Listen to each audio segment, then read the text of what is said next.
least a year at this point, like probably like a year and a half. I think like since right after I got to Texas, maybe a little bit after that.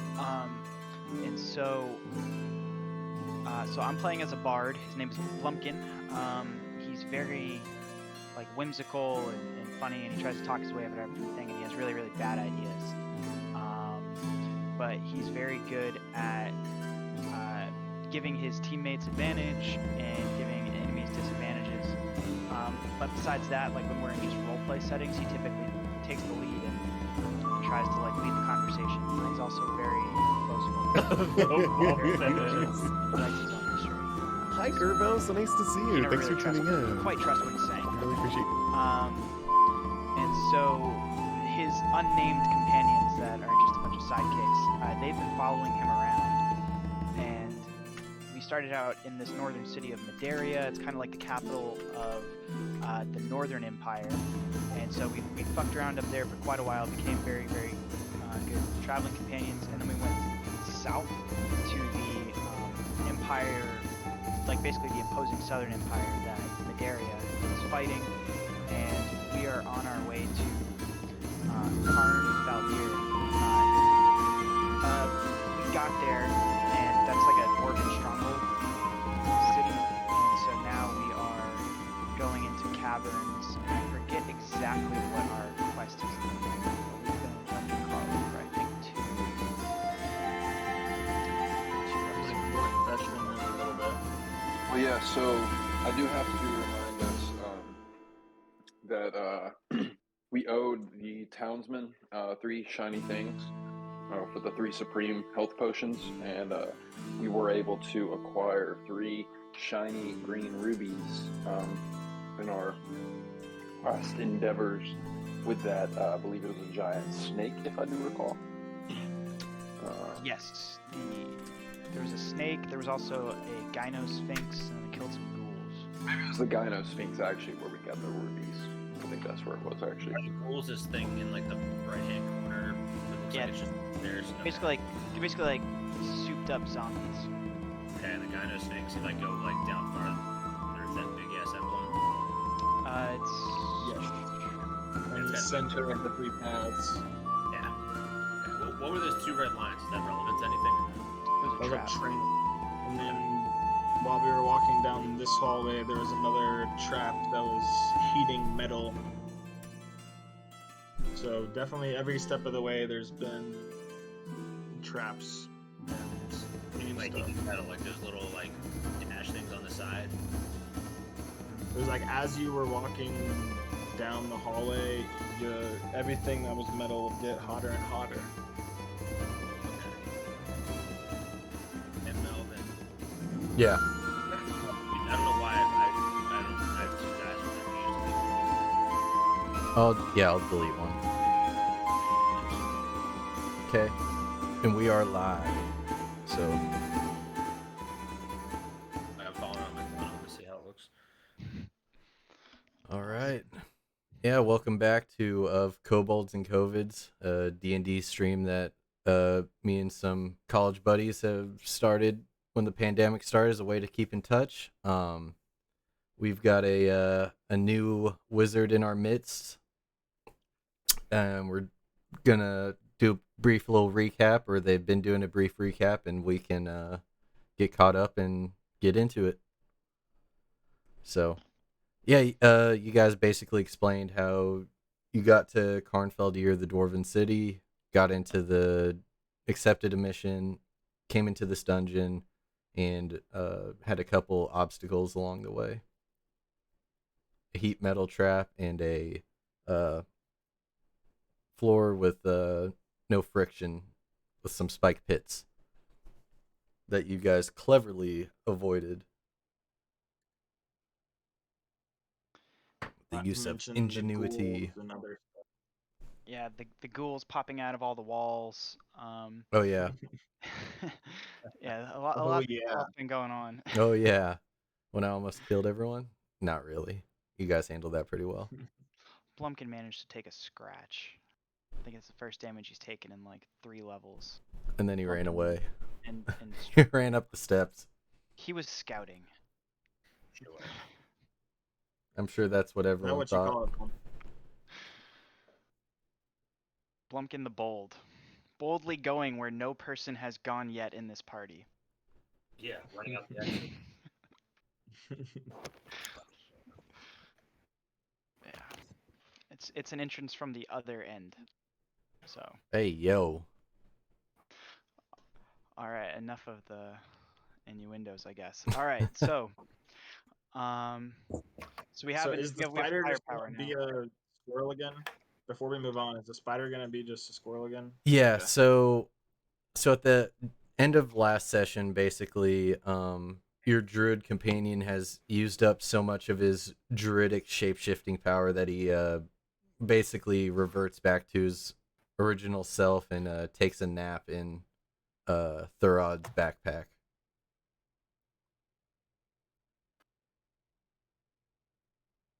All right. So the druid goblin rickshaw will not be with us, or maybe might be with us, but later.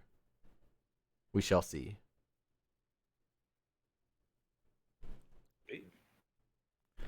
But yeah, Is there anything in this room? I don't remember nope, just death. stuff. Okay. No, it's Okay. just sharp pointy objects at the bottom of the pit on one side, sharp pointy objects at the bottom of the pit on the other side, and a frictionless surface in between. Oh, I forgot about that. That was after the ghouls. Okay. I thought the ghouls came last. All right. So now that we've gotten our bearings, and so we're across that pit, um, should we introduce ourselves to our new companion? So yeah, as you as you guys turn the corner and amidst all this chaos, you just kind of see like a small um a small mousy type man in a robe.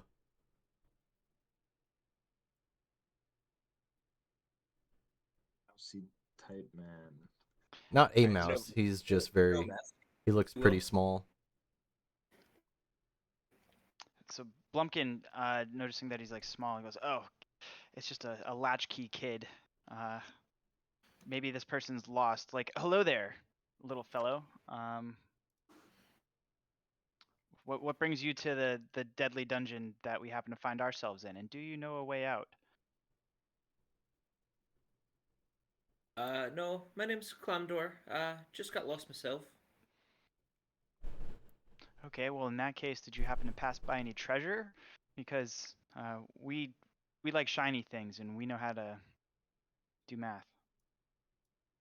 To be honest, I just kind of woke up here, almost as though someone couldn't fulfill a duty, so I had to fill in for him. And yeah, just woke up and here we are. Well, that's fine. You seem like a nice fellow, and we have exhausted quite some effort getting this far. Why don't you just fall in line and follow the heroes? Sounds good. Like your loot. Yeah, Blumpkin plays like on his lyre. We're the best friends that anybody's ever had, and we're so glad that we got a new one. Clamdor. Clam door. Clam. Clamdor. Um, Okay. The invisible umlaut. So Clamdor can also tell you that basically he's made it this far in as well. In that basically past here he was afraid to continue on his own, and he was also unsure of how to get back across on his own, so he's kind of stuck. At the end of these, at the hallways ahead, it's just a door to your north and a door to your south. and this map's true north-south, correct? Correct. Up is north, down is south. Cool. Okay. Clamdor. Which direction did you wake up and walk from? Um, I mean, pretty much, I just woke up. Went the same way as you. I just beat you here by a few minutes, so I haven't gone north or south yet. Okay. Squad, what are we feeling? John is gonna start kneeling and he's gonna pray about it for just a couple minutes. Okay. Blumpkin is going to guide him while he prays. Put his hand on his Yeah, shoulder and do I like. was gonna say maybe Blumpkin should like pat me on the ass and let me like check this hallway real quick or something. I don't know. Uh, I think that takes an intelligence check. So Blumpkin, being of average intelligence, is Go going and to take ask. a perception. Perception's probably, yeah. All right, yeah. Blumpkin's gonna sport slap Kronk.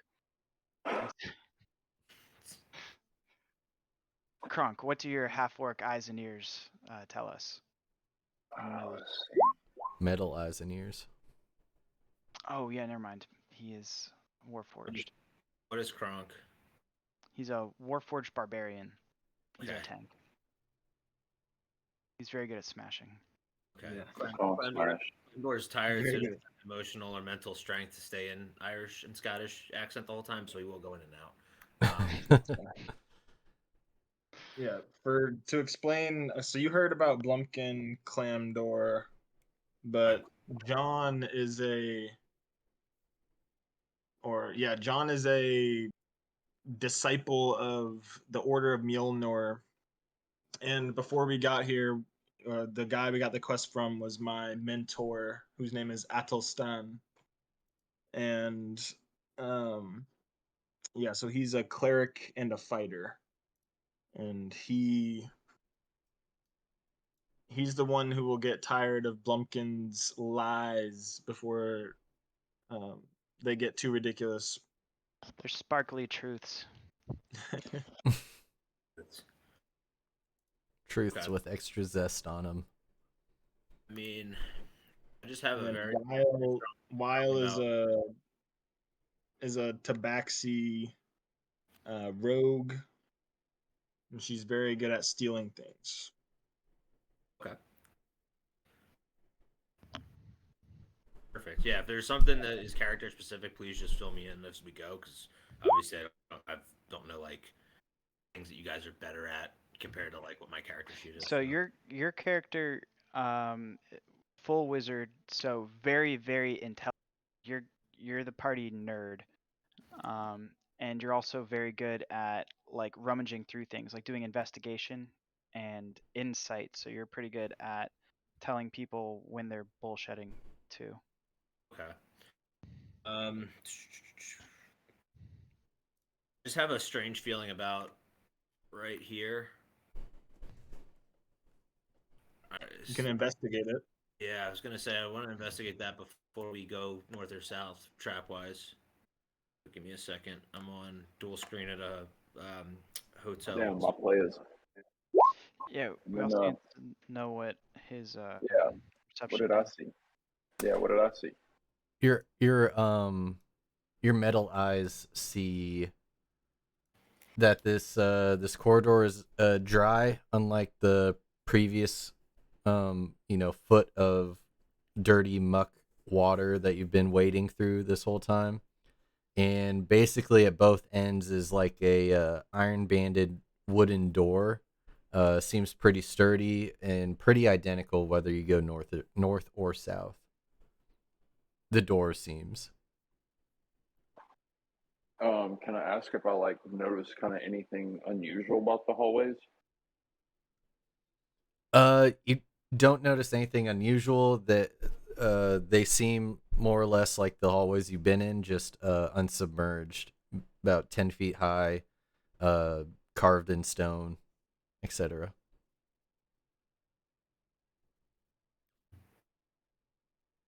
Hmm.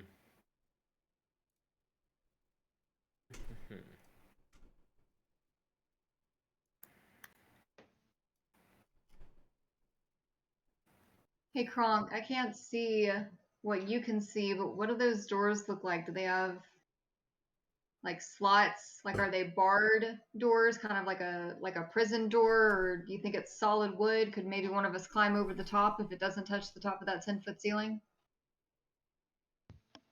I think he said. I'm pretty sure he said wooden. It's Yeah, it's wooden. wood with like iron bands holding it together. It's just a very sturdy, like solid, like oak door. Can't Okay. see through it. There's no bars or anything like that. It's Is pretty flush is with there a the handle that could potentially provide a method of opening the door? yeah yeah. There's handles on both of them. Okay. Um, so far there's been a trap like every 20 feet. Mhm. Um, and big intimidating doors that have handles and don't look outwardly locked. This is just setting off Blumpkin's metagaming Meta. intuition. So Blumpkin is going to cast guidance on whoever is willing to pick that lock or touch it. Touch the butt. Yeah, as everyone's kind of um searching around and whatever, John just stands up and walks up to this north door, and he's gonna try to open it and see if it's locked.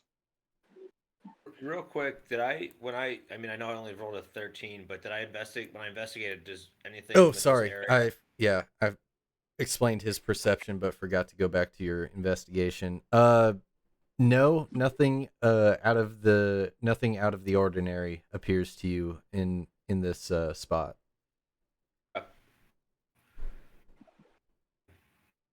Someone mean to throw thieves' cans or no? No, an it's due accident. to disregard after that. Okay, so Blumpkin saw movement and decisiveness in the crowd, and he respects that. So he touches Thurad on his arm and says, "I guide thee," and blows in his ear because he knows he annoys him. with a good tug on the door latch, which is like this big metal iron ring. You just kind of it resists for a little bit, and then you're able to undo the latch. And from years of unuse, this thing is just kind of like swelled from all the moisture in the other rooms.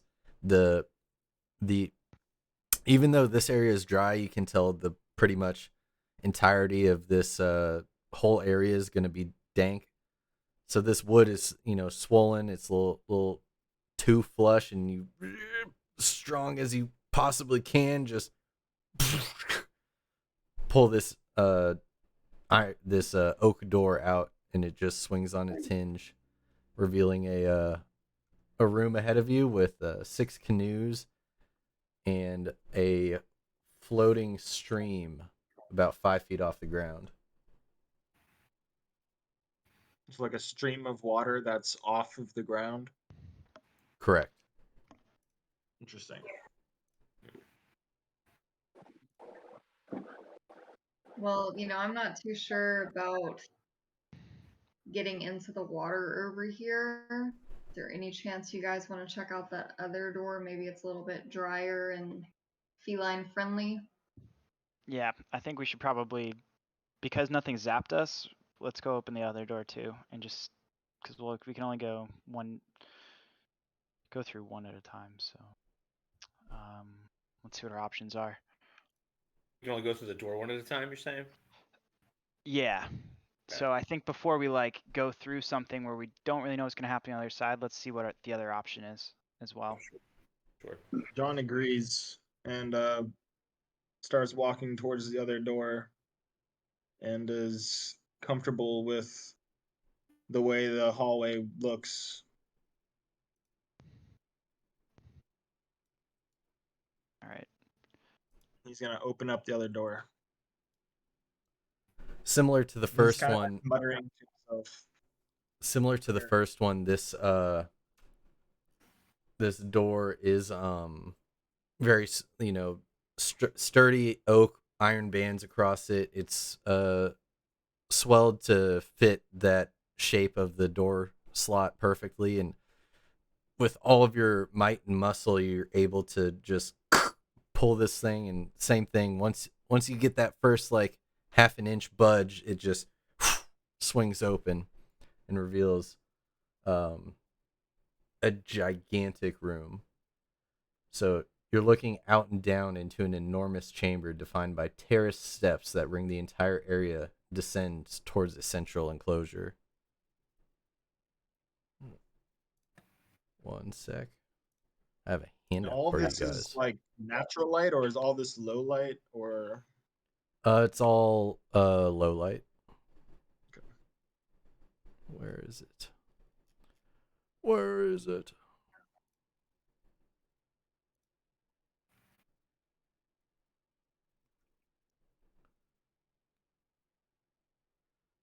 Few feet south of the door, water laps at the edge of the stone floor. Looking to the side, you can see that a ring of the terrace that lies beyond a 10-foot deep ring of water held in a nearby transparent wall.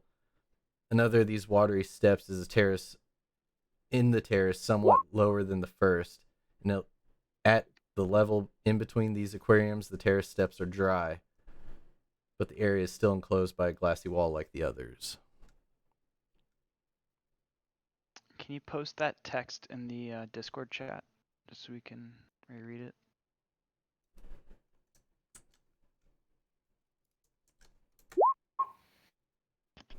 Oh, okay. Well, seems You don't terrible. need to roll the then perception. I vote canoes. Yeah. I mean, I think. I mean, does John see anything with that perception roll outside of what you described? From what you see in that perception roll, on that top level, a couple of large crustaceans start gathering towards where you are, just kind of like they sense somebody has entered the room and are kind of swimming over to you, maybe perhaps looking to be fed. Does John have the feeling of the number? Is this like a swarm? Not a swarm, just like 2 or 3. Shellfish, my only weakness. How did you know? Lumpkin allergic. I don't think shellfish allergies exist in D&D, but Yeah. an Imagine allergy just- creating a character with allergies. Yeah. Okay, so Melvin, can you open up the map a little bit to show that room so we can get a feel for dimensions? Oh yeah. My bad. You're good. I was looking for the handout. Forgot to actually show the room. The handout was sweet though. Yeah, that's a pretty dope photo. Question: the water north, is that 2 squares or 1? There's 5 feet, so 1. Okay, because I do have it at will. I can use Sorry, I'm trying to go between screens that I'm not used to. Shape water, so I can either freeze it, I create like a tunnel, things like that. Pretty badass. Yeah, so Yeah. we need to adjust for. I'm sorry, you said one of the characters is feline in nature. That's me. Can you give me a quick little character background? I don't want to walk away Yeah, from this. sure. So my name is Weil. I'm a tabaxi. So essentially, I'm a really, really good thief. Really good at sneaking. Right now, I've got really good armor on, but I'm really lacking when it comes to weapons. So I'm kind of being more on the Bruh. scouting, sneaking side rather than the full steam ahead attacking side. Bruh. What? I'm sorry. I'm just realizing all these. Oh yeah, no, all of that was He's- horrible. The Yeah, you looked at canoes the sound map. way better. Yeah, bruh. Yeah, and I have loyalty to nobody except for my family. I'm slowly trusting to learn this group. Or slowly learning to trust this group. Anyway, fuck it, whatever. You got it, okay? No, that's I'll cool. I leave just that. want to back to like anti-water or not, because again, I can move the water if we need to for that, I can freeze it. But I mean, this area looks like there's clearly, I don't know, a shit ton of isopods, scorpions. I don't know what. Okay, hang on. So I'm gonna. Blumpkin like leans over, like knowing that our new like Clomdor is his really good eyesight, like investigation, and he Mhm. says, because Blumpkin can like smell treasure. He's like a hound dog, and so he goes like, "What? Hey, can you check out what's that door down there? Like, take Okay. a closer look. What do your gnome eyes see?" Yes. Rolled Holy again shit. with disadvantage because it's so far away. Just Um, roll one Or more just time. Roll roll one it more again time. and Yeah, take you the have to take the lower. lower of the two. And Blumpkin, It's still gonna oh, be I high. was gonna say guides him. So almost everything. as you kind of look,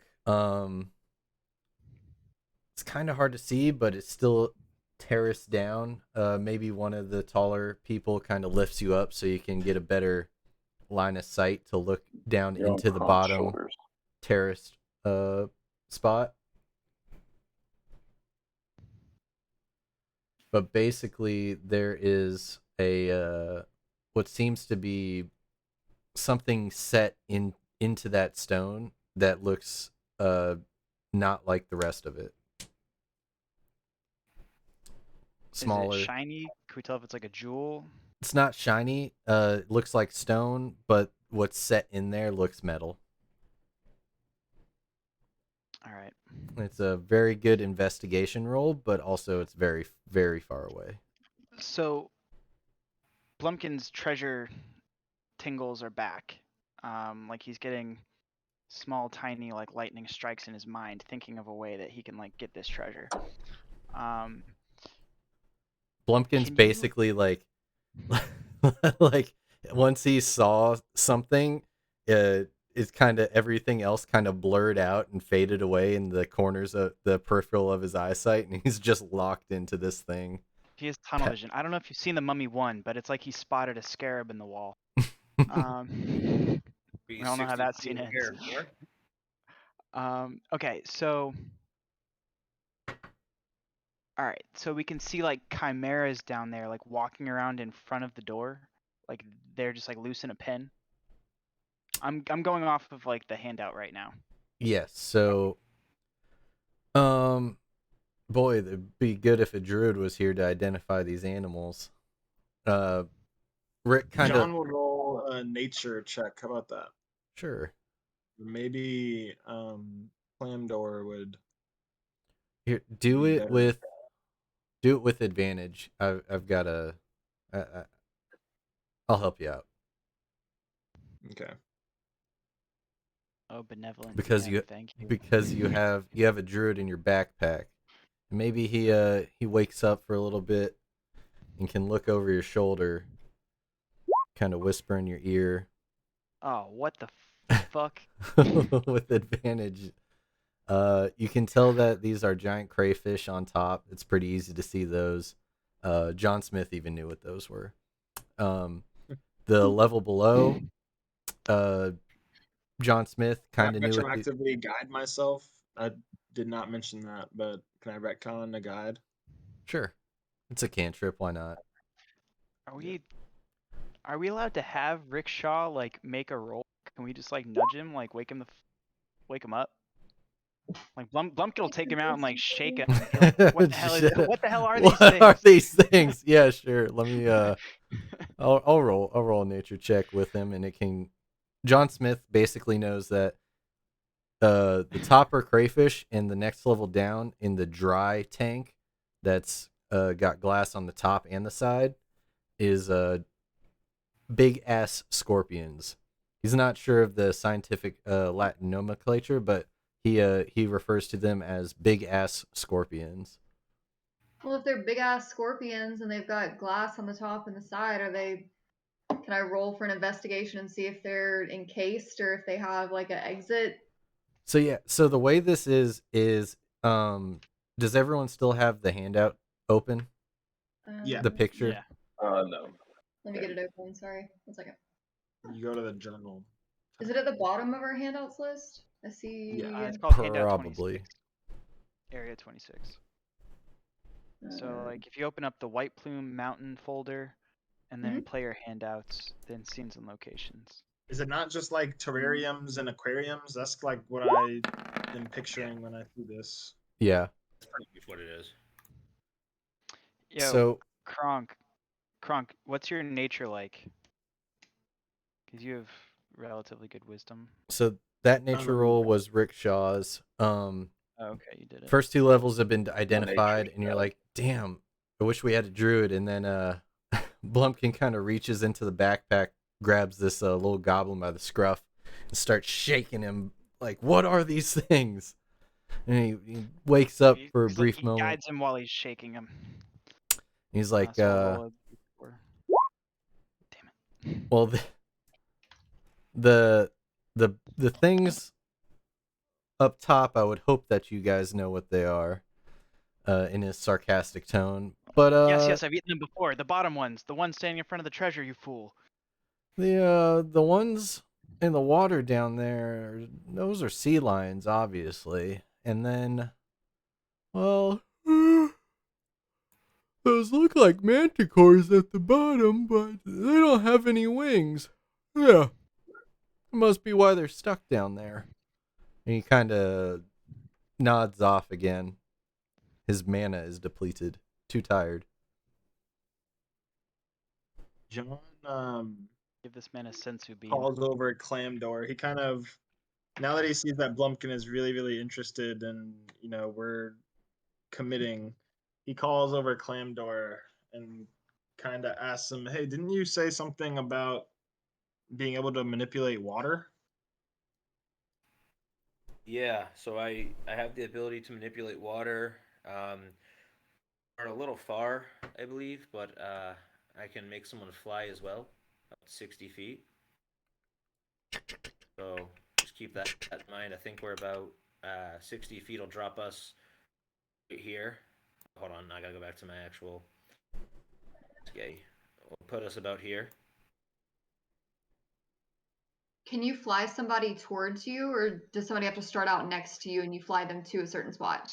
So he puts fly on somebody, and then Mhm. that person can use their movement speed, maybe even additional movement speed, to fly. They're not like, he's not like levitating them. Like you, like let's say he touches you, Mhm. then you get to go fly around. Okay. Essentially, I'm giving you And a wing. Blumpkin will commit a haste spell to the cause, so they're gonna be moving at like double speed. If Is you John were getting attacked, or are they just moving towards him? They've all started moving towards John, and they don't seem like they want to attack him. More so that they've all gathered in, almost like puppies have, with their weird little crustacean eyes and tentacles, are just kind of like sitting in the water as if they're waiting for something. do we have food? Is this how Rick Shaw would want to go out? Like I don't want to speak for him, but Oh, Um, I'll say this much: I can freeze the water here. It'll give us about 75 feet to the door. yeah, John's gonna kind of walk over this way. If he notices these animals like uh responding to him, he's kind of just gonna like almost like a child, like start running with them in the water and see if they follow him. can you put the text of They do. the spell in the chat, Clomdor, of the manipulate water? I just want to see how much we can get away with here. Yeah, I'm gonna click it and see if that does what you Okay. need. 5-foot cube. John's just kind of running around while That's y'all an are. hour. All right, so you don't have to actually like maintain concentration. So Correct. Yeah. so I think you could probably cast this like Blumpkin's just like you can see there's like algorithms like flowing through his mind, and at the same time there's just like poo emojis and coins, and it's like a jumbled mess of what's going on in his head. But treasure is the prevailing thought, and so he's like, all right, you should be able to like move the water and like part the river. I can cast bardic inspiration on somebody. It's good for 10 minutes, And because you don't have to maintain concentration, does your fly spell require concentration, or is that just like you one and done? Let me click it real quick so you can see it. All right, so you have to like maintain concentration on whoever's flying. They can fly for 10 minutes. Um, hmm.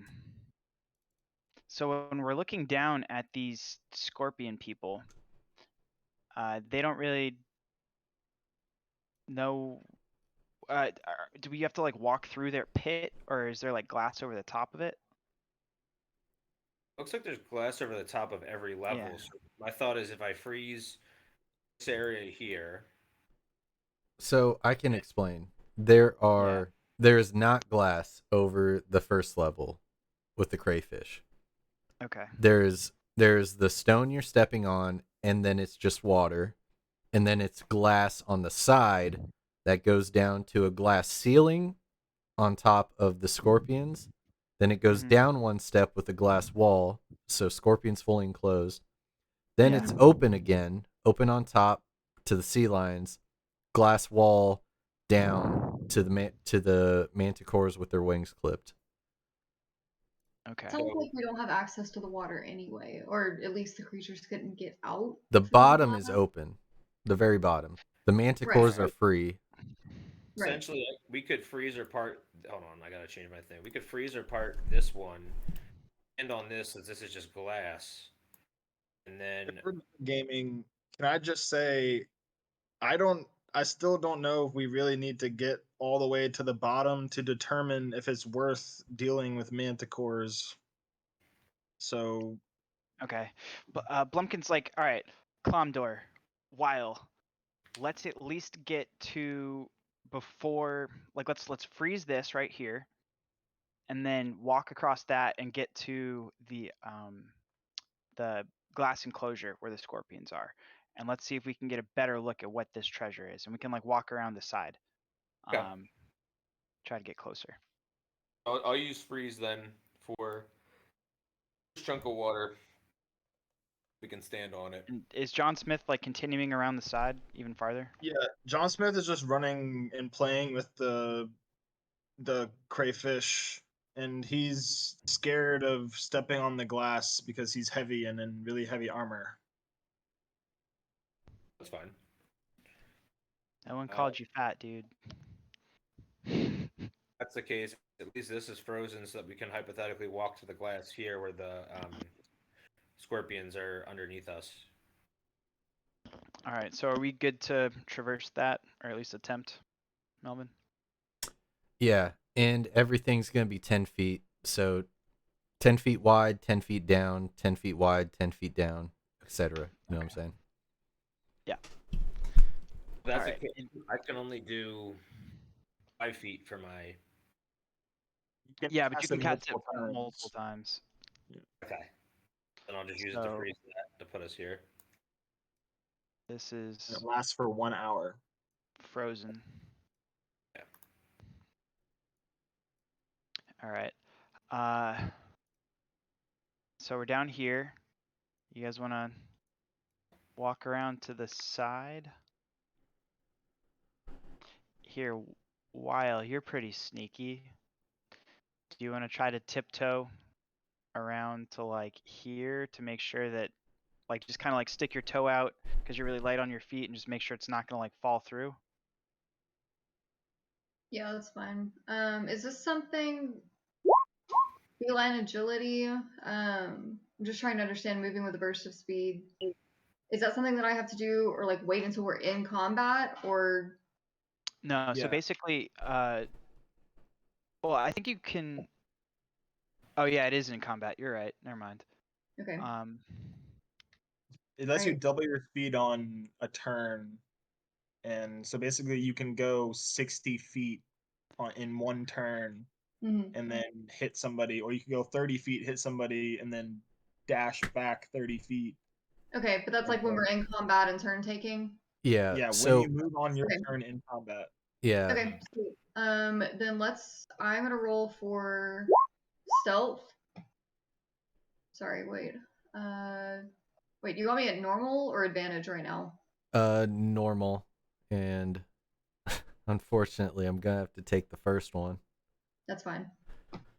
What? Okay. Well, I'm gonna roll for stealth, and just try to continue moving around to the right corner. Just being very careful as I'm walking across this glass above these scorpions.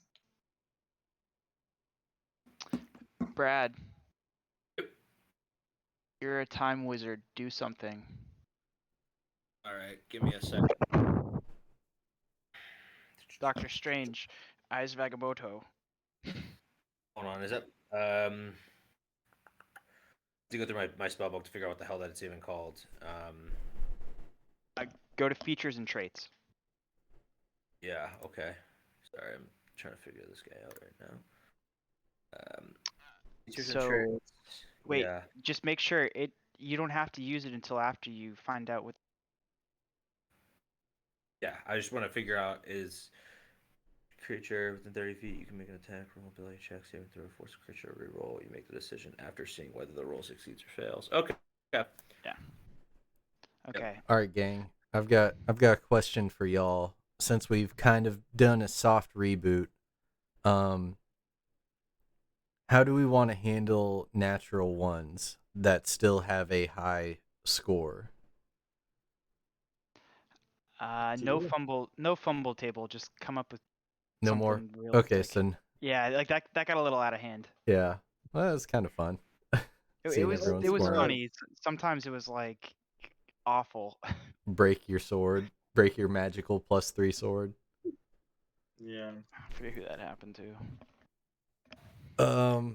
Okay, just because I know with a previous rogue there was a little bit of a kerfuffle over passive perception and a natural one stealth roll that still beats that. So for the precedent going forward, what do you guys want to? So if it's we can figure it out offline, but for now, Brad, can you put your ability in the chat box so everyone can see it? Yeah. So Is he gonna wizard retcon this? it's part of his abilities. So Magically he's wizard. a chronergy wizard, so it's like one of the new ones. So Force he it to uses his reroll. time stone and like opens the eyes of Agamotto. I'm it's picturing all more Like Rick and Morty clock guy. yeah. yeah, but this is after Hilarious. after we see if it's succeeds or fails. Brad, do you have like a Flava Flav clock like on your chest, and then it just starts going backwards whenever you use your abilities? It's like a 1980s like the original like electric clock. It plays Suge and the Gang. You wake up to in like a 70s movie, so I just hit that. It does play Car Wash sometimes, but not today. So, I think this is the first nat one that's been rolled in the past like few sessions we've had. But do we want to have nat ones as auto fails or just go by the number? That's the main question I'm asking. What do you mean by autofills versus the number? Like it's a nat one, it's like, oh, you fucked up. Even if it like it's still a 14, which is a good stealth roll. Like, am I falling through the glass, or does the glass just crack? I think it's just you have bad luck. Like it's not like she did anything wrong. Right. Yeah. Yeah, I mean, Maybe the glass that's like like that's the risk of the roll of the dice, right? yeah, 5% chance you automatically fail. Yeah, okay. That's fine. I Like can a nat fail. 20 is the auto pass. But then Brad, are you using your thing or no? I mean, I have to wait till I find out if it passes or fails before I use it. So we just determine it's an automatic fail. So And yes, yeah, yes, in that case, all right, so as Weil starts to walk around the corner, she doesn't realize that some of the upper level water has splashed over the sides, and is so focused on being sneaky, she kind of like slips and makes a little like sound and stumbles forward, catches herself. Nothing breaks, but immediately, everything in the rooms, on this half of the room's attention just kind of snaps to her, but you just kind of hear the clockwork gears turning, I assume.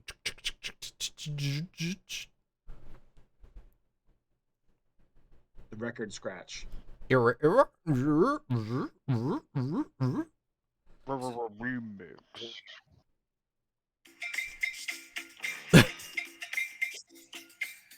Alex. She rewinds. It's sorry, Sugar Hill Gang, not Sugar in the Gang. I was gonna say. That song I think of. No copyrighted music. He just gave him props like just then. It's also less than 5 seconds, so I think we're good. We're good. We're good. I'm just joking.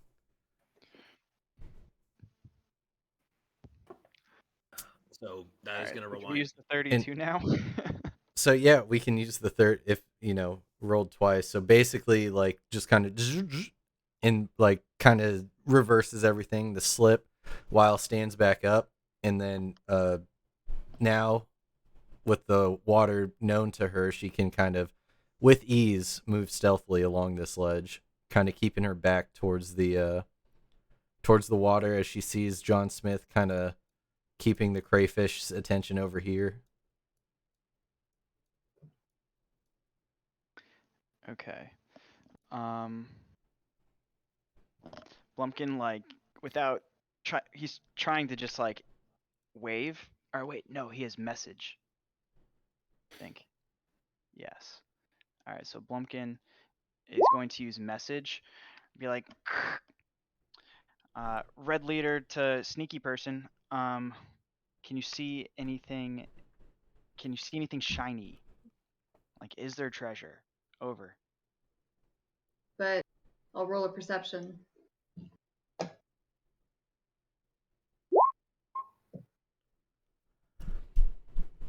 So as you look down past the manticores, you don't see anything shiny per se, but you do notice that this rectangular shaped metal object embedded in the wall is also next to a door, as well as this rectangular object, this metal plate in the wall has a dial and a handle as well.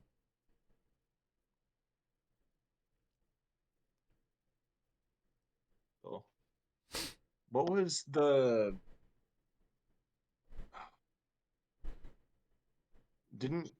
what was the poem or whatever? Did that have something to do with the time of day?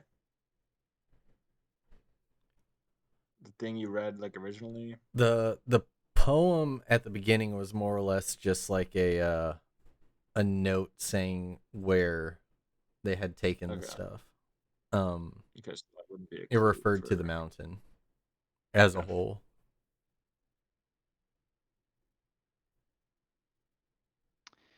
Okay, yeah.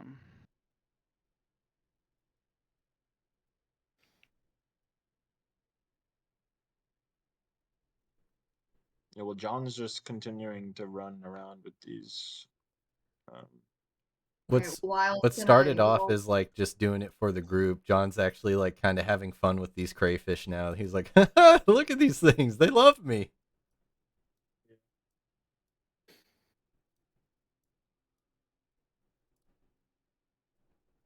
And he's away from the judging eyes of the rest of the group, so he's kind of cutting loose and being himself a little bit more, maybe. Yeah, I mean, I think he's still pretty young. Okay. So nothing shiny. And he's like communicating telepathically with message right now.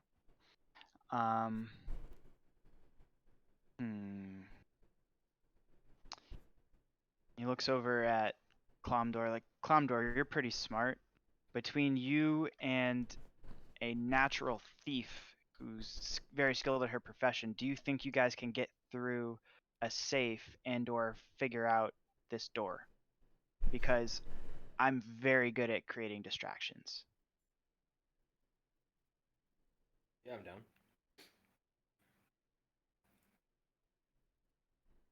Sorry, repeat that again. I was not that I wasn't listening. I was trying to read something on a trait.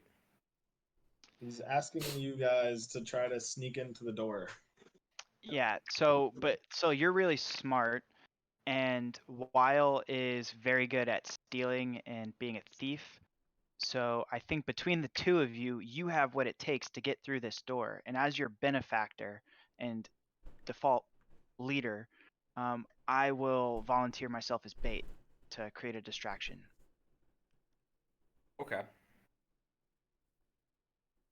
Much of a distraction you give once we get down in that pit, those manticores can't get out, so we're gonna be stuck in there with them. We'll get to that when we get to it. Mm-hmm. Okay. All right. You're not stuck in So with them. They're stuck in there with you. so More Blumpkin, Blumpkin All I bullshit. have are cat's claws and a rapier. Blumpkin There's only knows so that much Kronk is always juicing I can do. Remember, Blumpkin I can make you fly if you need. So so That's true. Okay. Blumpkin is always he's always known Kronk to be part of shenanigans. Like Kronk, for whatever reason, just keeps taking part. So Blumpkin looks at him and he goes, "Hey, buddy, like I'm gonna need you to go over here. I'm trying to ping. Oh, wrong thing. All right, go over here and maybe like splash the water a little bit and like get these guys coming towards you. You know, kind of like John Smith. And what we're gonna have Cromdor do is freeze two zones on either side of them to pin them up in a certain area. We just need you to get them all in one place so we can freeze this stuff. Savvy? are you talking about the ones down here? I think Yeah. Yeah, Kronk would level agree to three. that if he could have heard any of that. Yeah, his Alright. phone died. Screw it. Blumpkin's gonna do it. Blumpkin's gonna come over here all sneaky like, hopefully. With a stealth roll. Yep.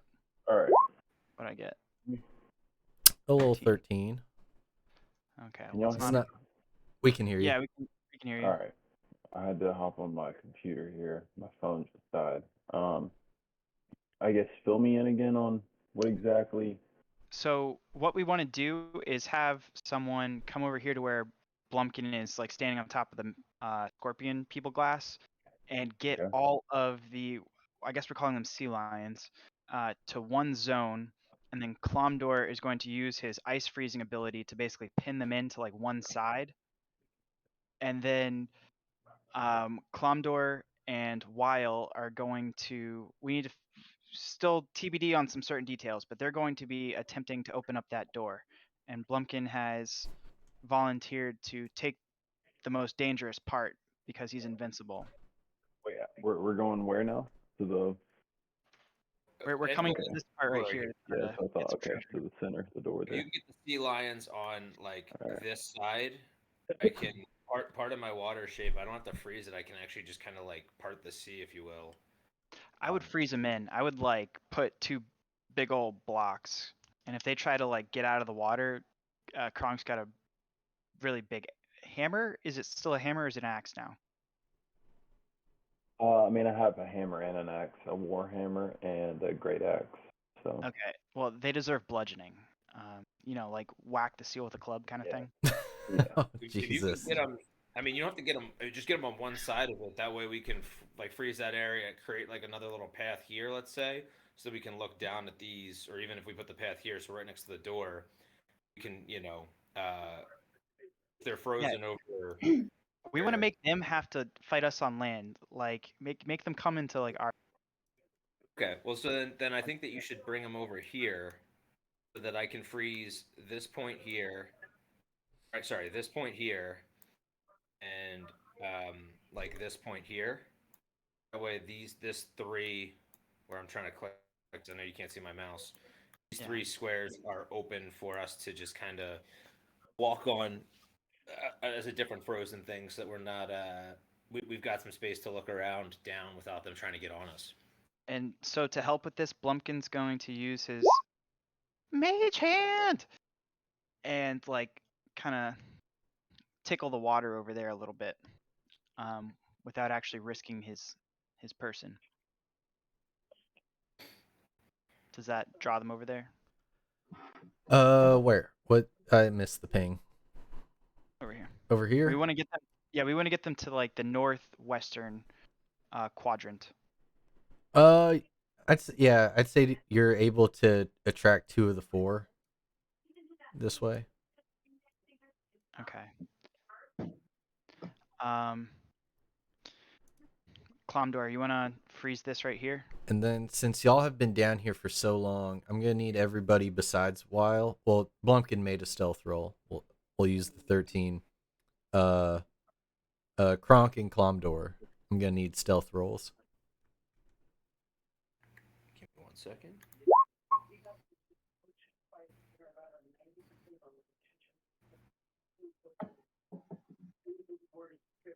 Hey DM, we've got a streaming fan on the line who wants to know how she can watch us. How can she get to our live stream? Twitch.tv/the_natural1s, all spelled out. NATURALONES. I had to think a lot harder about that than I should have. Using your radio voice. Welcome back to The Natural Ones. Oh, number 5, you're on the line. We've got groupies. Hey, yep, we do. Some of my GTA buddies are in chat too.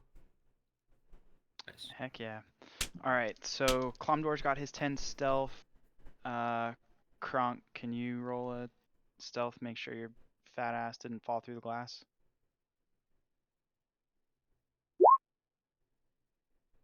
I wasn't sure he was listening. Looking for opportunities to fall through the glass. Oh yeah, my bad. Someone's gonna fall through the glass. It's not Blumpkin. Less so falling through the glass, but more so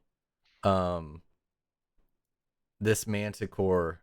They're all just kind of meandering, minding their own business, but Clomdor, though small, cannot quite move as gracefully, and his what is it? His Flavor Flav giant clock chains kind of rattle as he moves along this, and this manticore's attention snaps to him, and he's gonna send 3 tail spikes right his way. Not with advantage. So Clamdor, is your AC? I need to get. I'll do this after the. Is your AC? What is your AC? 17, 11, and 11. Where do I? My armor class is 12. 12. Don't you have mage armor? It has to be You cast should have beforehand, shield. though. He's an elf. I mean, a wizard. Yeah, mage. Alright. I do have mage armor. It has to be cast. Yeah, that's not gonna help you with a 17. All right. You don't have shield? The shield's the size of Clamdor. All right. So Like, you the shield take the spell. you take 4 damage, I guess. Yeah, 4. Clomdor. 17 will hit. If you got a 12 AC, the 11s do not hit. So you take, one of these, this manticore, like, without hesitation, just kind of, like, heard the rattling and just swung its, scared Mira, so, whipped its tail and just shot, like a shotgun of spikes your way. And one of the spikes manages to, like, barely, hit you in the leg. And is Almost. that manticore still in the same spot, or has it moved closer to him? It's still right here. Damn. Okay. It's the one closest to him, but it did that from this spot. Terrifying. Well, I have to do a stealth check to get over here. Or actually, wait, hold on. You got 30 feet on that freezing ability. Oh, you're right. Okay, so if that's the case, You guys are You don't kind have the of shield out in the spell, though? open. You guys are kind of out in the open, so more or less, it's once you're spotted, it's almost impossible to hide again. okay. Because it's like terraced, so, and there's nothing to hide behind, so. Gotcha. Okay. Well, then I will. Either way, I'm gonna freeze that. Bucket sand.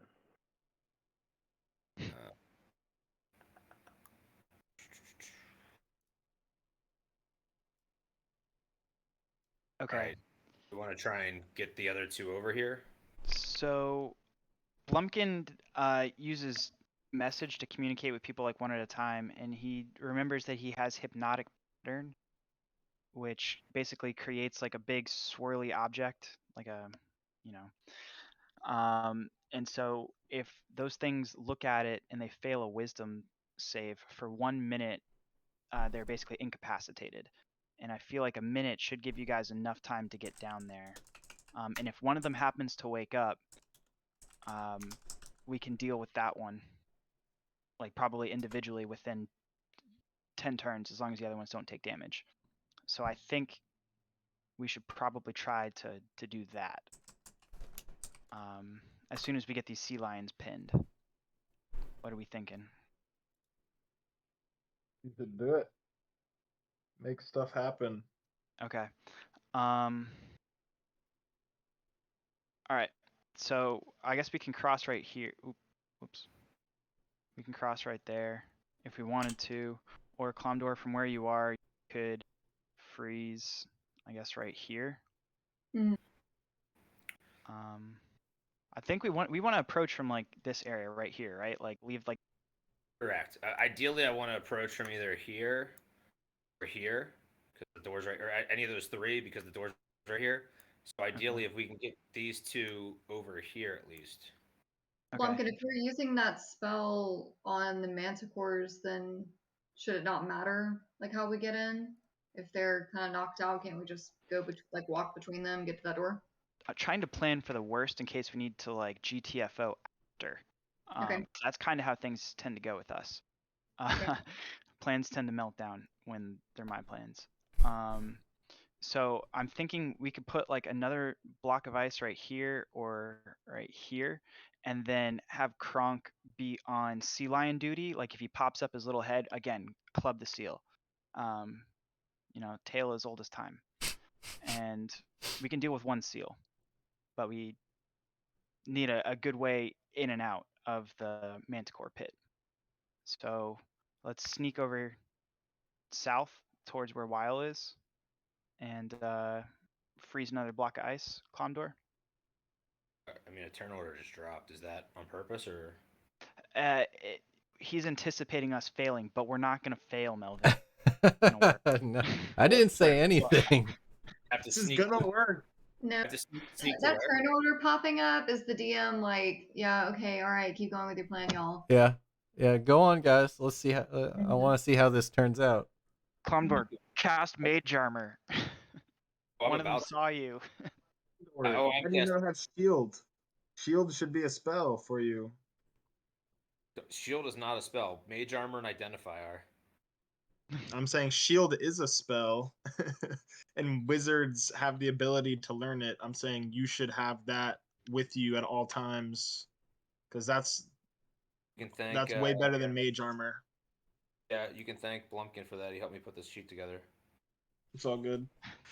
Well, we haven't learned it yet, so go ahead and use mage armor, and then I'm not even gonna try yelling at you guys because I don't want to alert anything else. So that gives me my AC is now 15. Yeah, and you don't have to concentrate either. So there's a difference between concentration and non. Okay, so let's move down here. Do we need to roll more stealth? If we passed before, are we good for a while? What are you trying to do? Are you trying to make some moves?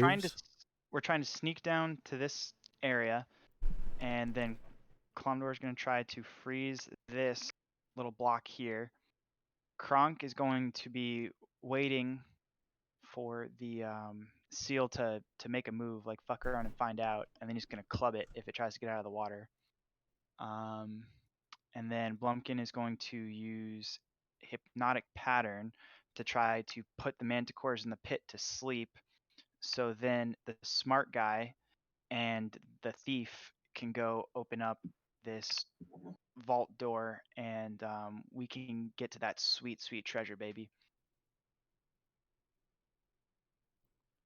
All right. So I'll allow previous stealth checks. Clamdor obviously caught a manticore spike. Do I have to reroll stealth or am I good?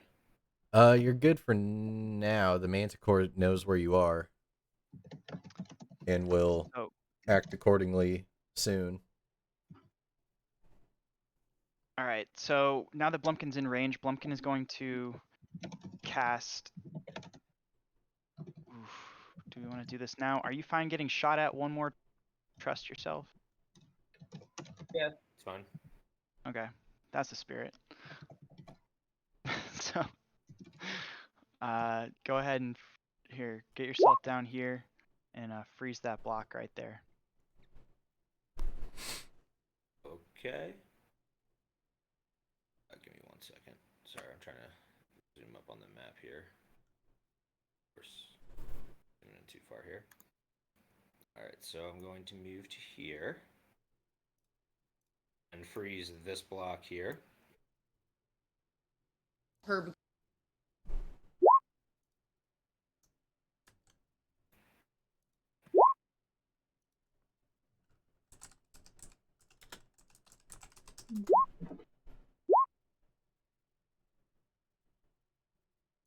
Okay, here I'll draw the block.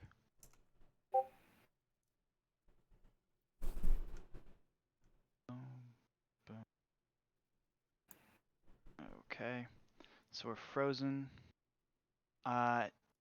So Blumpkin then looks at the two that are going to go down into the pit, and he says, "All right, we have 1 minute. You got to get in and get out. Okay, I have 3 bardic inspirations left. I'm going to give you each one of them. They're good for 10 minutes. Don't have to use it unless you. Actually, Blumpkin's going to keep 2 of them. He's going to give 1 to Wild because Chronergy magic, you have the ability to reset time. One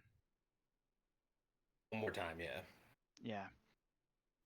I also have Anybody- minor illusion if we want to try and do that. You can also fly out of there. Yeah, you've got a bag full.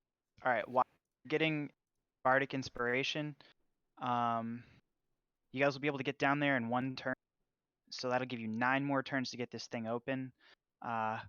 Looks over at Kronk and like messages him, and he's like, "All right, if those manticores start attacking, you know what to do, buddy." And so Blumpkin's going to use his hypnotic pattern. So 30-foot cube within range. Each creature that's in there must make a wisdom saving throw. And so the magenta will be his 30-foot range. Oops. Oh, my bad. Not there. Let me delete that. All right. Got it. Thank you. All right. 1, 2. All right. That, but move it to the right. So it's Like centered. this. So boom. So it's hitting that sea lion as well. Okay, so they have to make DC 17 wisdom saves. Okay.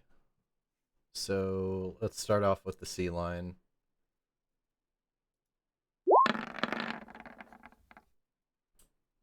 Haha. There you go. So sea lion is hypnotized. This one.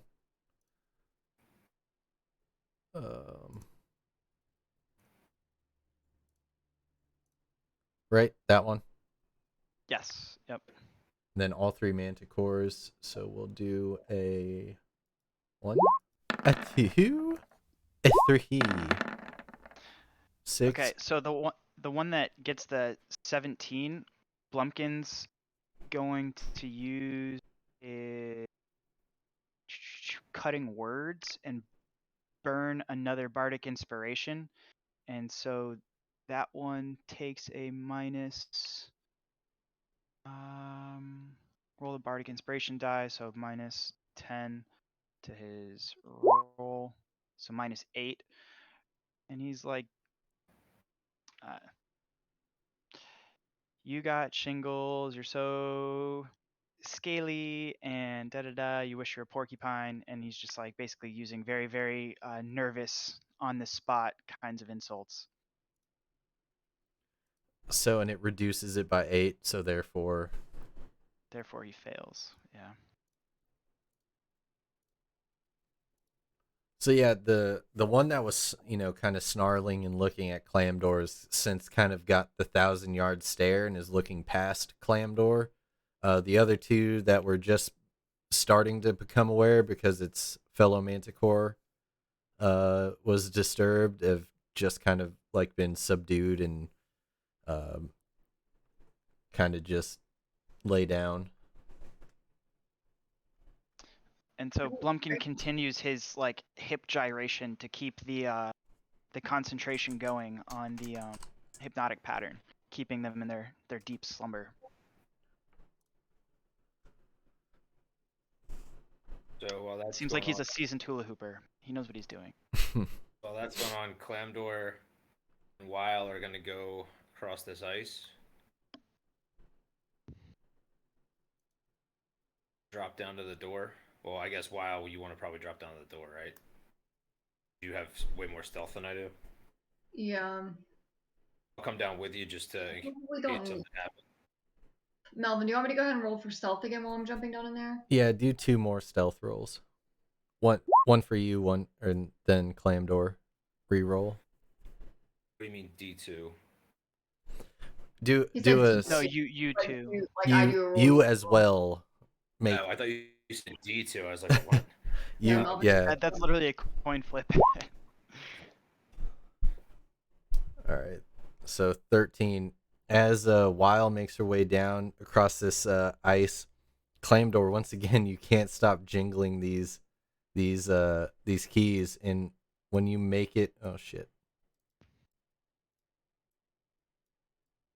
Fuck.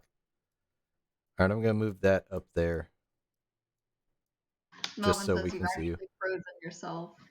The weight of your chain is so heavy it pulls you down through the ice. You're too icy, man. You're too icy. But no, this sea lion down here that has not been charmed yet, leaps up kind of like halfway out of the water onto this ice step that you've made, and it wants to make a bite. Can I use momentary stasis before it does that, or no? Is Put it it in chat. It'll tell you if it's a reaction or not. It says as an action you can magically force. Let me see if this does it. Yeah, you can't use it as a reaction. Undo. Gotcha. Probably should have done this ahead of time. Where's Kronk with the bonk? Yeah, Kronk. Club him. Oh, my bad. Yeah, I was muted. Yeah, You're I'm on coming baby in seal to duty. club him. Yeah, I'm coming in. I was I What? had to let him do the thing for a Get in minute. there. It's KD, LJ, whatever. All right. Why is Warhammer. that posted? I guess 2d8 plus 3. Let me 2d8 plus 3. It's gonna clamp onto you for 11 piercing damage. Oh shit. Okay. On me or on a Kronk? Onto you. Okay. All right, well, I just hit the fuck out of him.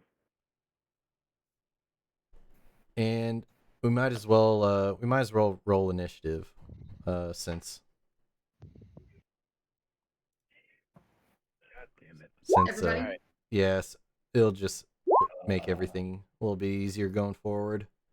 We're gonna have to fight so much shit, bro. There were no monsters in the druid. top room. What were we doing? Guys, again. The one time we need the druid, he's not here. We'll be back in 2 seconds. Everyone's rolling.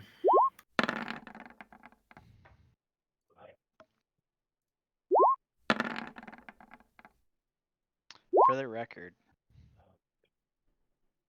Blumpkin's plan has been going, that's me knocking on wood. It's been going extremely well so far. We don't usually make it this far. I mean, Not it's been since going. the Jabba the Hutt incident of the Wanti infiltration. All right, Kronk does indeed smack it on the head. I just wanted to get initiative out of the way. Yeah, 19 will hit for 8 damage.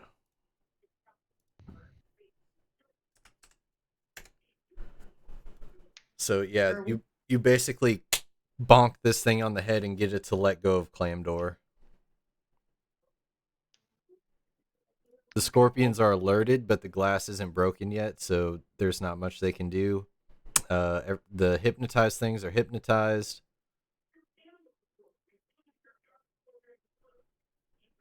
Melvin, Sure. the blue squares, you can put them on the map level, so then Clomdor can go over What? the blue squares, like the ice. You can make them Oh, on the map level. good idea. Thank you. Hmm.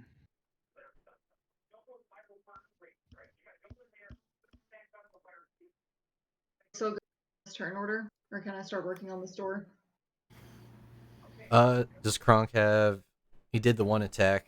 So you got others? Oh, Clomdor, select your token on the map so that it's highlighted, and then click on the word initiative. I did. Should Clomdor, have me here. Clomdor's on there. Yeah, my Oh, is my he? first one didn't count. My second one did. Oh, okay. There you go. Never mind. I didn't see you there. Word. Okay. So I guess Weil goes first. Okay.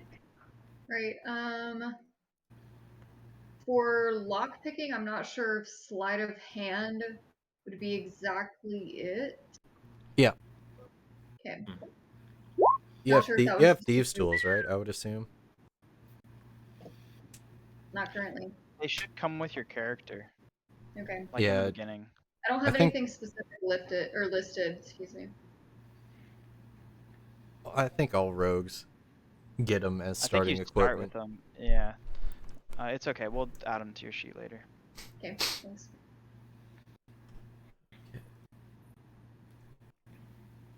All right. So I'm going to use sleight of hand with my little cat paws and start to work on figuring out this. You said it was like some kind of mechanism on the door, like a gear or something. Yeah, it's a dial and a handle. So Okay, I'm gonna use basically, my little cat paws. you put dial. your cat ear to the steel, and you start turning this dial, and you hear and then a big pin drop, and then as you're working on the others, you know what? Let's have some fun. You got to find three distinct clicks. You found the first one. Blumpkin, you're up. Okay. All right. So Blumpkin is still continuing his hip gyration, using his concentration, and because his plan has gotten Clomdor hurt twice, he's going to use Healing Word because it is a non-concentration spell. And he's going to stay roughly where he is right now. And he's going to heal Clomdor for 9. And then as a bonus action, he's going to use his... all right, so like this seal right now, is it still like at the surface of the water? Yeah. Okay, so Blumpkin's going to use his telekinetic hand to try to push it 5 feet to the west. So then that way it's no longer like right up against my teammate Kronk, and he can. Oh wait, actually no, he's gonna leave him there just in case that thing tries to disengage. All right, Blumpkin's just gonna end his turn. Actually, no push, No push. no push. No push. Got it. Clomdor, how does that make you feel? A little rejuvenated, but I'm gonna use one of my momentary stasis on this gentleman right here. I'll put it in the chat if it'll let me transfer over to the other screen.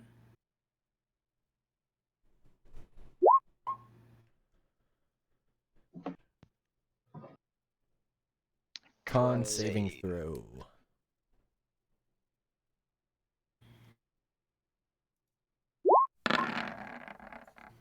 $15.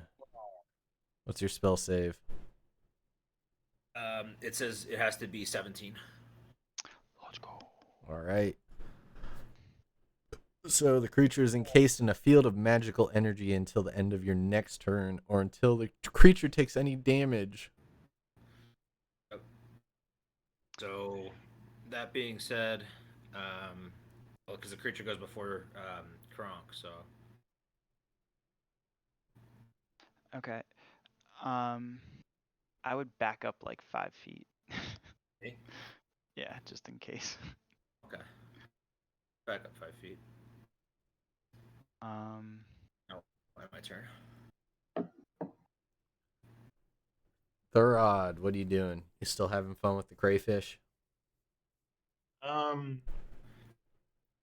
Yeah, I mean, I guess Thurod kind of sees what's going on, but he doesn't see any like full out combat, so he's just still running around. So I'll put him like over here, I guess.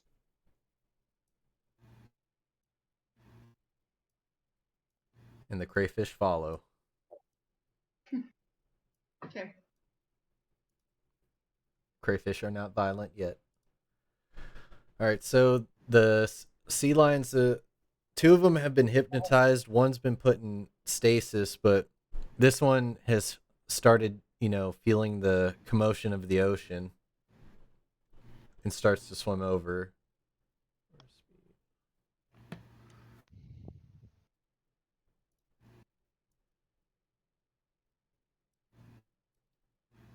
Okay.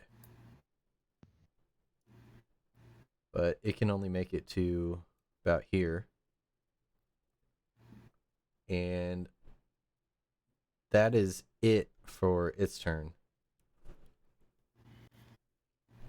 Because it does not have range. Manticore's still hypnotized. No damage has been given, right? Kronk's up.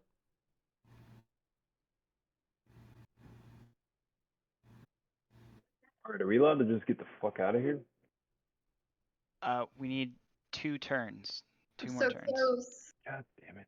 Don't leave me in the pit, please. I mean, Kronk, that thing is like paralyzed in front of you, dude. Like, and Or you you bit your, could you bit your come- buddy.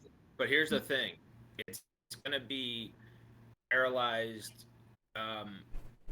for a while. So why not try Just it? till the end of your turn, Brad. Yeah, What's the end until of the my end of turn? your turn. Yeah. Kill So this thing. by the time you, So wait, what the fuck is this one doing? he's on.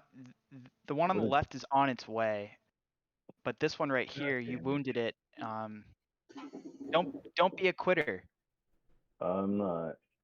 I'm fucking here, always dealing with your bullshit. finish the job or don't come home. Okay. Finishing your fucking bullshit. Call Here we go Kronk the again. broom because he's sweeping up everybody's mess. Hell yeah. 21 will land, 14, 15, 16 points damage. So yeah, as this thing like goes to make another bite against Clamdor, it just kind of like freezes in the middle. Not like frozen, it's not like covered in ice, but it's just kind of like stuck in stasis. And Kronk, seeing his opportunity, is like, oh, this is pretty easy. And just goes full like carnival game, over the top whack-a-mole. Lands 16 damage, and just kind of like you hear like a distinct crunch of this thing's like bones and Hell yeah, it's like Nanook at dinner time. Big dog's got to eat.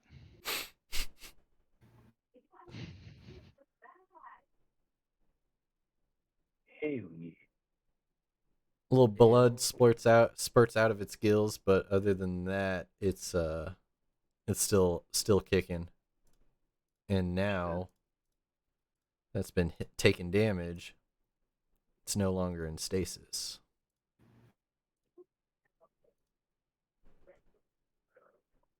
Unless, Kronk, you have multiple attacks, don't you? Yeah, you can swing again, bro. Yeah. Why didn't I swing twice last time? I guess I didn't have You might have just ability. forgot. No, you. Every time you attack, you get to attack twice. Yeah, alright. I thought I couldn't with a two-handed warhammer. Thought I had to swing once a hand. 14 does not hit. So, but you like smack this thing, and as it like came out of stasis, kind of sunk down into the water, and you by the time you get back and gear up for a second hit, you just kind of slap the water.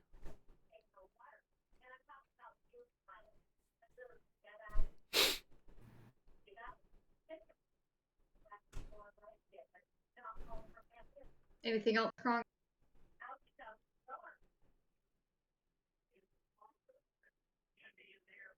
Or anything? I don't think he has bonus actions. Oh, I know. My bad. No worries. Uh, All right. So I'm going to use fast hands. I apologize. I should have used this earlier. And I'm just going to press my fuzzy little forehead up to this door and both ears forward and try the best that I can to maybe find those 2 clicks, but at least one. So fast hands. Yeah, so an action and a bonus action. She's doing like a double lock pick. Yeah, so absolutely. This second go around with the commotion, Krunk slams down on the top surface of the water and kind of splashes you, and you're like, Jesus, God damn it! And you just kind of like zone in and put your ear back to the steel, listen, and you get the click again, and then ignore everything else going on around you and find the second click, and you're able to turn the handle of this safe embedded in the wall. And inside, you find 6,000 silver pieces and a very, very large ruby. Okay, I'm just going to shuffle them all into my knapsack as quickly as I can. Yeah, it's like Indiana Jones size, like comically large, like softball-sized ruby. Beautiful. Make sure you note that in your inventory for when we need to. Is that listed under item name or?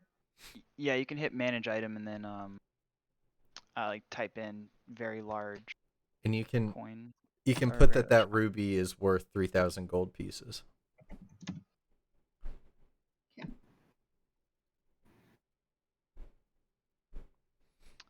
Okay, and that's it. There's also a door down there. All right. So is it Blumpkin's turn now? Are you gonna move? Or are you gonna go through the door? The last thing you have left is movement. Yeah,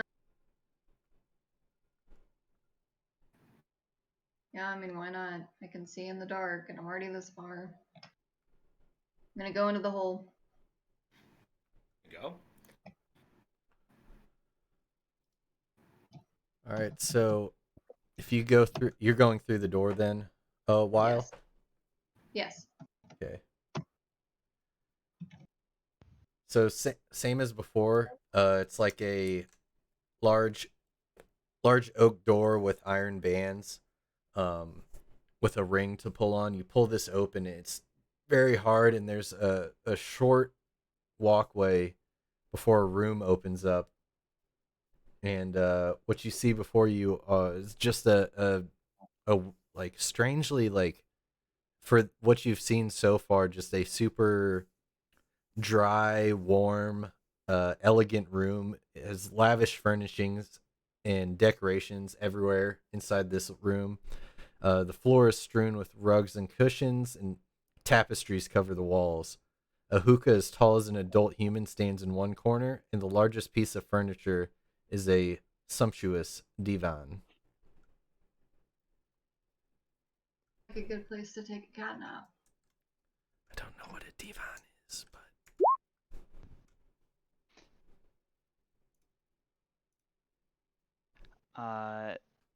So, all right. So it doesn't look like there's any other doors in there. Like this is the full description. All right. So Blumpkin's gonna continue his gyrations, and he's gonna get like even deeper hip thrusts, like trying to sway them even deeper into sleep. a divan is a fainting couch, basically. Okay. And Thank so, so he's maintaining his concentration, and he's not going to move. He's going to stay there, but he's going to tell. He's gonna. What's your name again, Brad? He's gonna tell Clomdor, like, go investigate that room. Like, there's no way that's all the treasure. And Blumpkin's like frustrated, like, like there's got to be more. Like, investigate. And then he's going to take his spirit fingers. He's gonna bang, shoot 2 eldritch blasts at the already wounded sea lion. All right, eldritch blast. Eldritch blast. Second one come through. First one's a fail, and second one goes through.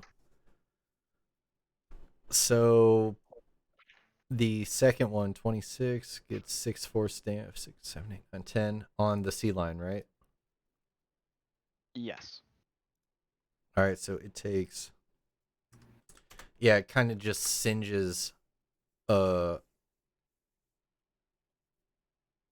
like a magical burn mark in the side of this thing, whereas your first one kind of whizzes off and just collides and boom, hits the glass on the other side. Clondor, you might want to reverse that one. That's gonna wake up the scorpions. What did you throw?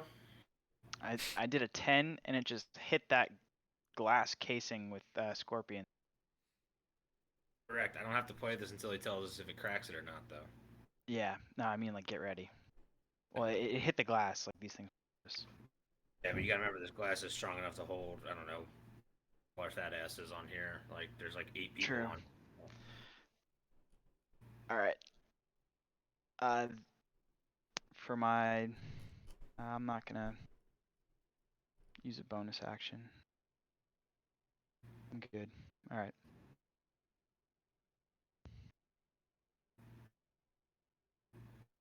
The glass still good or no? As far as you can tell, no cracks appear. Okay. I got 2 routes to go this. I can either just go straight down, investigate, or I can use a fireball on this guy before I go down.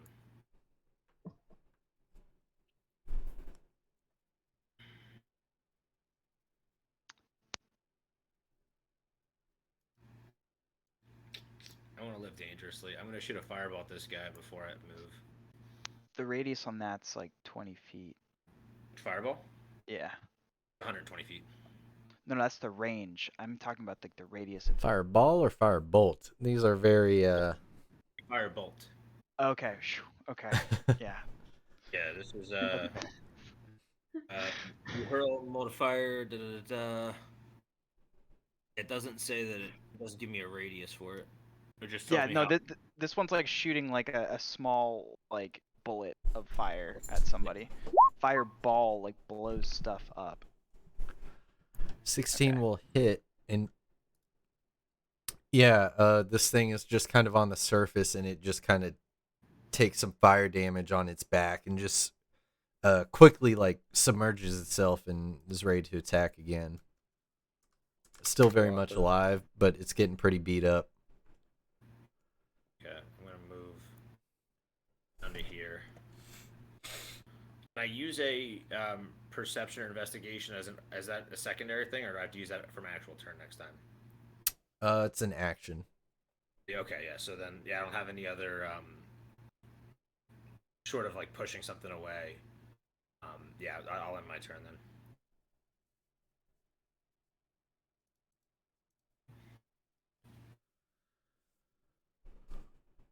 How's it going, Thorod? John Smith. Going well. Yeah, I don't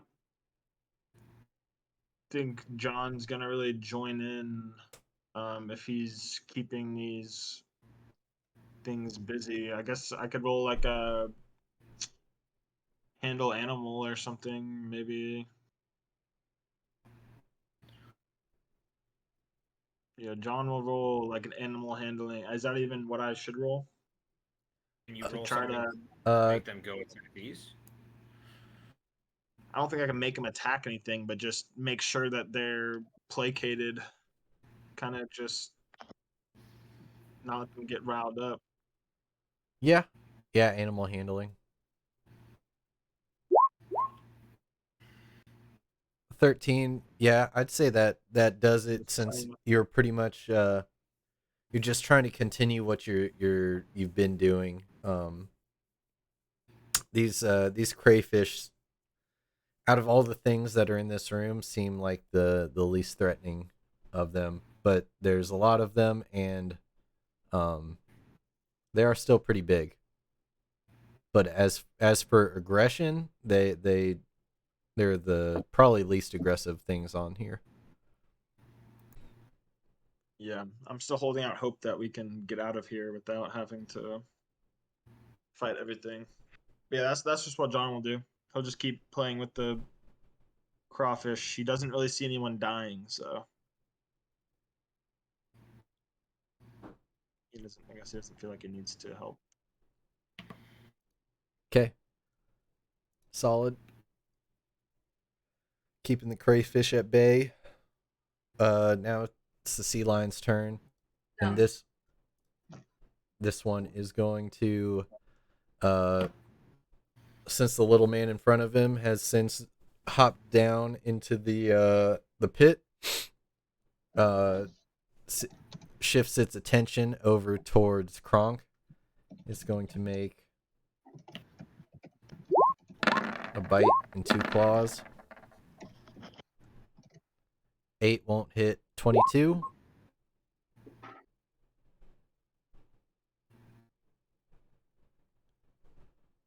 Kronk.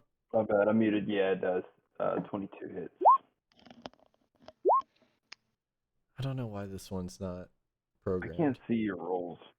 Yeah. No one can. Olive, I think you meant that Thorod is their old bay. Boo.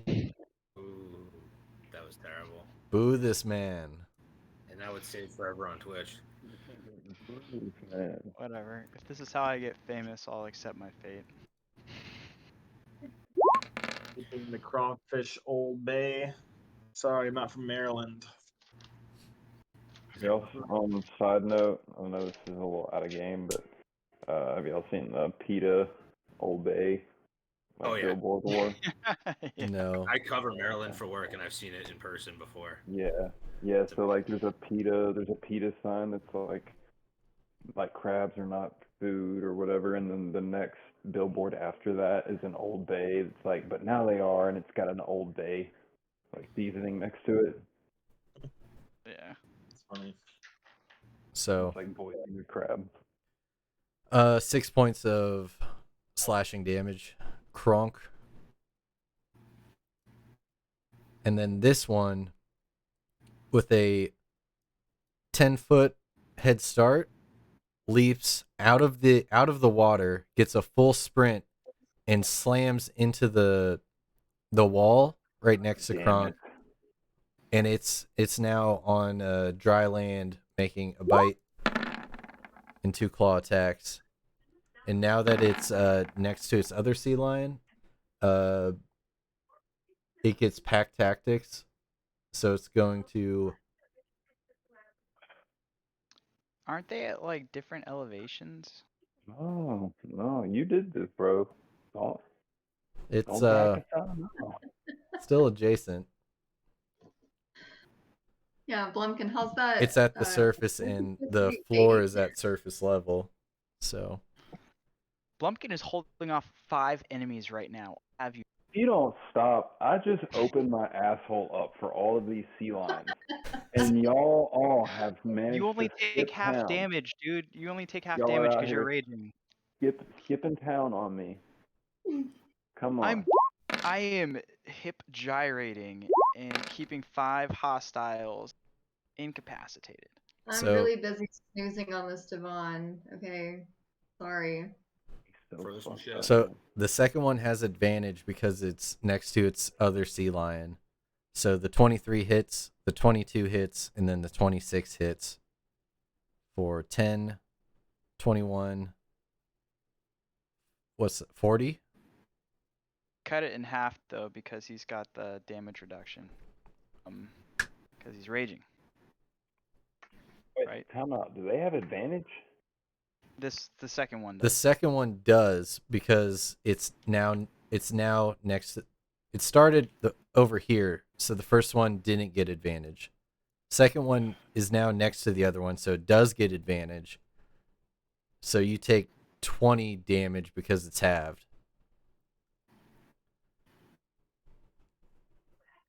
Oh shit. The second sea lion basically just like giant fucking mass of fish and fur just launched through the air and slammed into Kronk, biting and slashing whatever it could.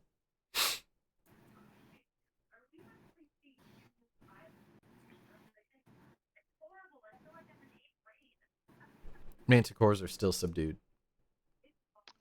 Why do these sea lions? Why are they on like steroids? All right, Kronk. Let's keep plugging away at the one that's already hurt, I guess. All right. Yeah. Fuck. 15 will hit. Nice. Getting raped. Oh my god. 10 will not hit, but the 15 hits for 9 damage. I'm assuming Yeah. this one in the water. Yeah. The first one. So yeah, you come over the top and clonk it over the head. But once again, with the force of the bonk, it sent it under the water just a little bit. Just enough so that your second warhammer comes down and bounces off the glass as you miss your second attack.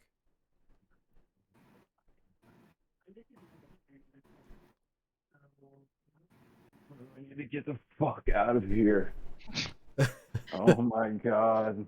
Only person to be like, this kind of looks like a lot, and he's the only one really getting shafted. Yeah, dude. I'm not sure about Warforged, but if you had a butt, it would be puckered when you made contact with the glass. That's hilarious. Dude, Okay. my ass was puckered as you explained it. My real asshole. All right, so it's Wile's turn now. Yes. All right. So while I'm in this room, I'm gonna go ahead and I guess I'm not a wizard, but still calling it cast alert, so I can't be surprised by anyone as I'm creeping around this room. And let's see.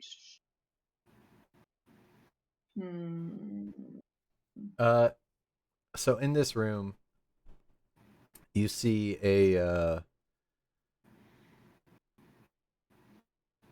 where the fuck is it? It's a little halfling warrior. His name is. He tells you it's like, oh, who goes there? My name is Dowdy. I'm a warrior. I've been trapped in this prison by some sort of evil sorcerer or wizard of some kind.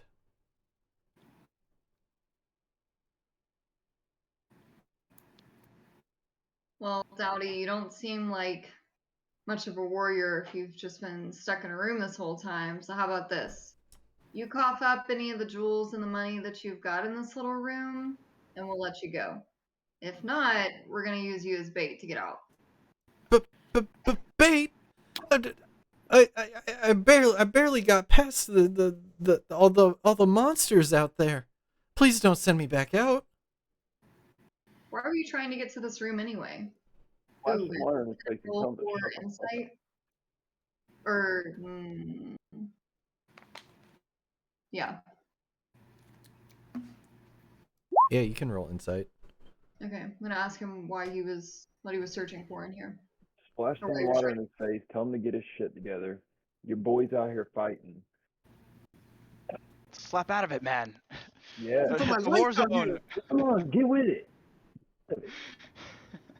Splash some water in his face. Come on. So with the 7 insight, as far as you can tell, he's just a halfling warrior who's been who's saying he's been trapped down here for he doesn't know how long. Days, months, years, time. It's hard to tell time when there are no windows or anything to see down here. All right, Slamdor, let's shake this guy up. What you got for him? That's a good question. I think the little asshole's lying. I think So, he is too. I'm gonna use my insight to see if he's lying.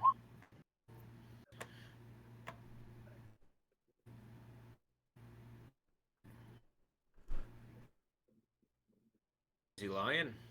So as you kind of listen to his story,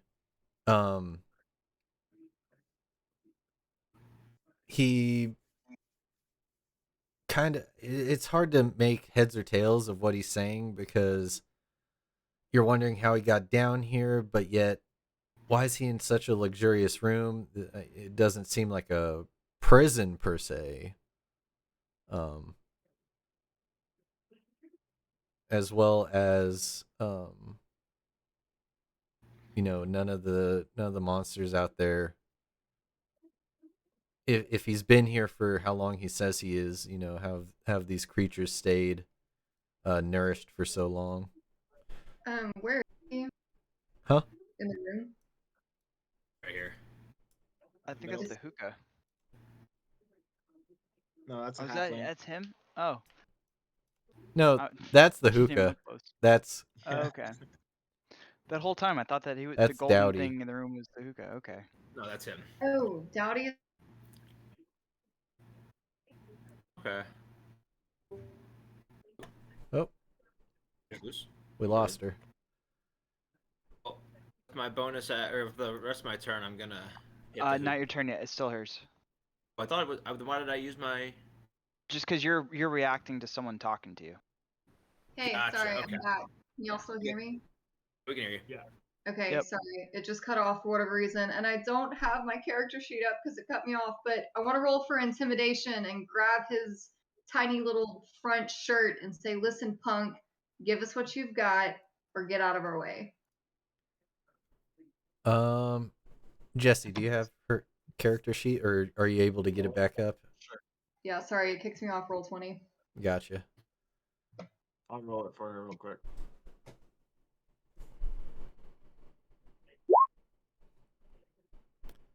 6 intimidation. While I mean, she is a little. not cat. very intimidating, you're a very slender framed feline. Your claws do kind of dig into him and grab his shirt, and as you do this, his demeanor kind of shifts from being like scared and timid and stuttering and stammering, and he just kind of gets this like grin on his face, and then his eyes start to go white, like pale, like milky white, just completely devoid of life. And he starts growing, and his clothes start shifting, and a shirt ripping off of him, and he just gets bigger and bigger, and bigger, and this halfling soon is now on eye level with Weil and continues going past that, and his skin slowly shifts from a normal human like pink peach tone, starts getting blue, and his hair goes from like golden brown locks to this white, just shaggy rag of a mop top. He says, I was hoping you'd just leave. My name is Kwesnev, and you keep asking too many questions. I can't let you or anyone leave here now. And Kwesnev is going to be added to the initiative.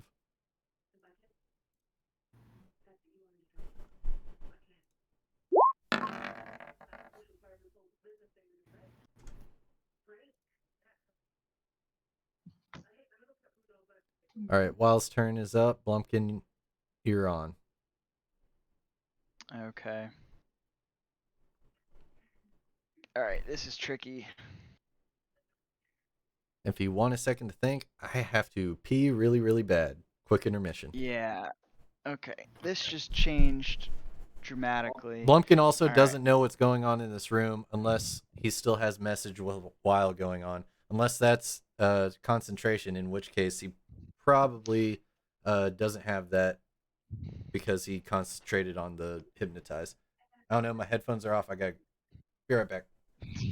Nose for treasure wasn't very good, Blumpkin. Off book, I do have a 4th Treasure and trouble. Like they just sound so similar. That's weird. Real quick, I do have this. I can turn him into anything. Got Oh, polymorph? shit. Turn him into treasure. I was gonna turn him into a small. So what it is, essentially, you turn him into a creature that has a lower hit point. It lasts for an hour, so that you can then attack him, and it'll be more damage to him than what he's at now. Yeah, turn him into a mouse. So yeah, one thing on that is that's a concentration spell. And let's say you need to fly out of here, you have to drop concentration on this in order to do concentration like fly. So You Work can this. also just I will make go him a with- mouse, grab him, run out of here, and then. But I mean, if he's also that big, you can also run out without having to fight him. You probably can't get through the doorway, can you? We're not running away. We're getting what we came for. We should turn him into a mouse and put him in the backpack, and then just throw him in the water while we leave. Well, how much stuff is actually in this room that's worth us getting? Do we know? we Well, I don't know. have- We investigated it yet. And I also have fireball. So you can run out and then deal with the other things. I would say like deal with the danger that is presented in front of you, and then when like after you deal with the present danger, then maybe investigate the room and GTFO, because this is going to hell in a handbasket real quick Yeah. upstairs, because like one more hit on this glass and we're gonna have scorpions up our ass. When it says concentration, okay, yeah. So I mean, that's my thought is that if I think that I agree. I think that we turn him into something small with really low hit points, like 5, whatever, a mouse or I don't know, anything, and then kill him, and then we investigate the room, grab what we need to, and get out. I've got some other like level 5 spells that we need for like all force, fly, fireball, all that shit. If we need to really just kind of hit the ground running and get out of there. Oh yeah. I like it. My level 5 fly. I can target you and me. Well, actually, hold on, wait. Fly. It says at higher levels when you cast a spell using a spell slot of 4th level or higher. So actually, I'm using it on my 4th as a 4th level spell as well, and I can take both of us and save a 5th level spell. Okay. Cool. Yeah, you're definitely a lifesaver in this situation because I'm pretty good at sneaking, but once I get caught, I don't really have. What I'm saying is I got 2 5 fifth level slots open before 3-4, 3-3, 3-2, 3-1 left, and then all my other random shit. Y'all strategized enough? We're good. Yeah, I just wanted to let Brad know that yes, this would be a good time to use Fireball too. Except it'd burn everything in there, but The way you say that, it's like there's a bad time to use fireball. I was gonna say the only bad time is when like you're walking into like a cave of treasures and you're like, hey, let's burn this hut down and pull a Sergio. yeah. Burn it all. So We don't get that either. Blumpkin's gonna continue to maintain his concentration out here, and like the first bead of sweat is starting to like roll down his forehead because he's just like hula hooping to save all of his nameless comrades' lives while they grab treasure. That man's gonna need a garter belt after this from all the gyrating he's doing. Yeah. Jazzercise. So he's going to continue doing that, but he is going to hold his action until after Clomdor's turn. Because he like basically at this point like he saw his two friends like go in there and like nothing's happened, and so he's just like gyrating, keeping people like locked where they are, and he wants to wait until he kind of gets a feel for the situation before he does anything. Mm-hmm. Okay. In that case, Clomdor, what are you doing inside the room? Clomdor is going to cast Polymorph. And turn our big homie down here into a little mouse. Field and or other, depending on if there is a mouse specific to this region of the dungeon. Wisdom. This is going to go on YouTube. You should probably say they. They said. Kidding, dude. Well, either way, he said it was a gentleman. So. Yeah. You mean you can't tell by Quesnef? Obviously. Gendered name. I mean, yeah. Quesnef of the famous Quesnef quarry folk. Yeah, I know. Okay. So Quesnef is now a mouse with the hit points of a mouse.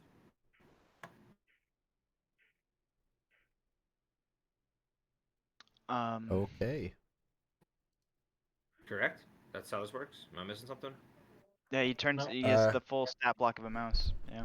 Yeah, I'm just I'm reading. Yeah. As far as I can tell, yeah. Okay. You still have a bonus action and movement, Clomdor. I don't even know what my bonus actions are. You can do you have Mage Hand? Is that your bonus action that you? No, I have telekinetic shove. Yeah, that's it. Yeah, so Combat. you can do that. So you can like use your Mage Hand to like pick up the mouse or something. I mean, there's really no reason to do it. It's not gonna. Well, actually, does shove hurt it? No, it's not. There's no damage with it. Just taking it out. Yeah, basically Mage Hand and like telekinetic shove is like you have an invisible hand that can hold like up to 5 pounds in weight, and it can like do locks, it can hold things, it can push stuff.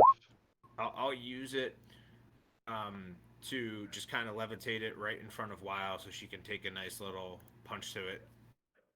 Squeak, Whenever squeak, her turn. squeak. Amazing, but it's so small.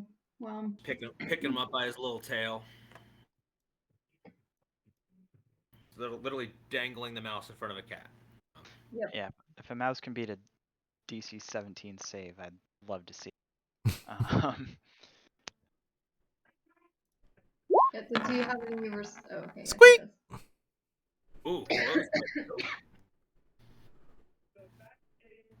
close. So okay, so I guess it's Blumpkin's turn if you're done. Does No, does it's, Blumpkin know what's going on yet? No, so Blumpkin has no idea what's going on in there, so he's just gonna do what he did last turn and fire 2 Eldritch Blasts at the wounded sea lion. That you're saving from your turn? Gotcha. Yeah. Fire away!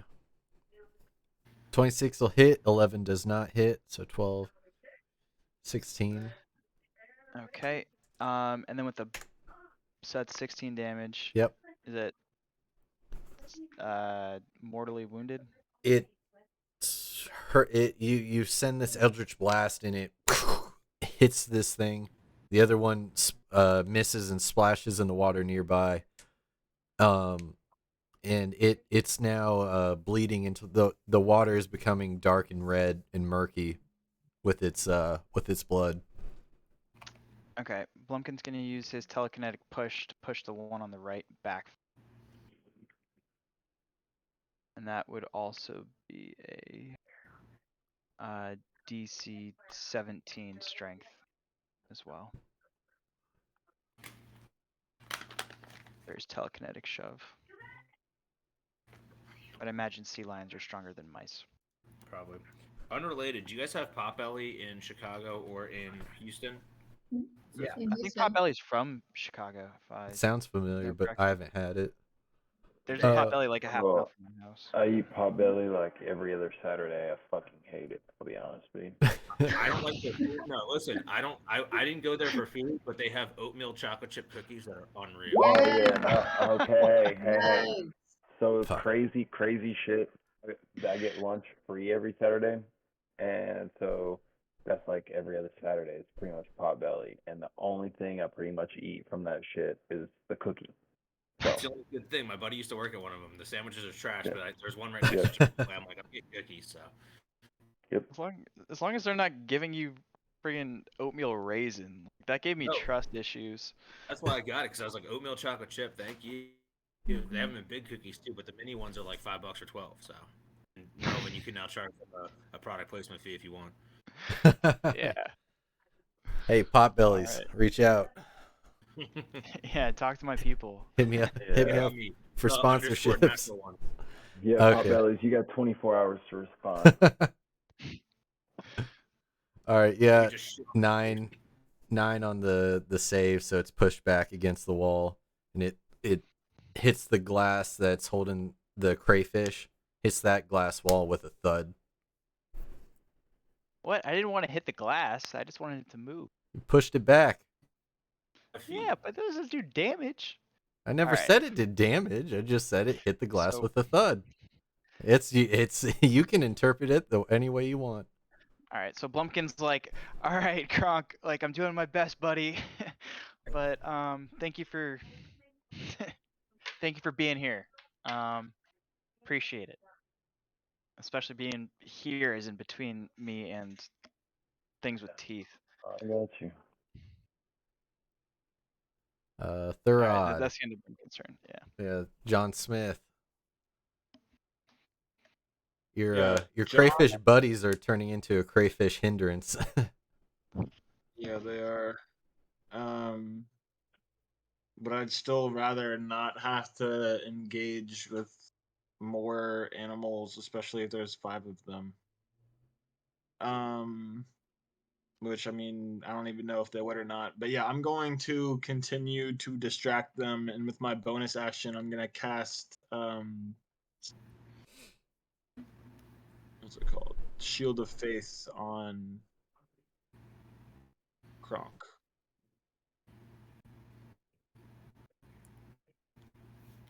So he'll have +2 to his AC. Do I need to roll animal handling again, or what's up with that? Yeah, make another animal handling just to kind of you're doing the kind of oh no over here.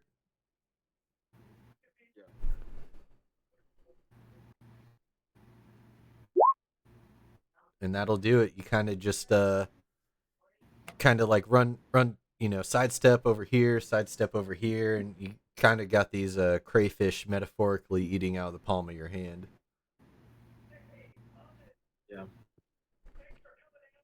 That's in my turn. Yeah. Okay, and then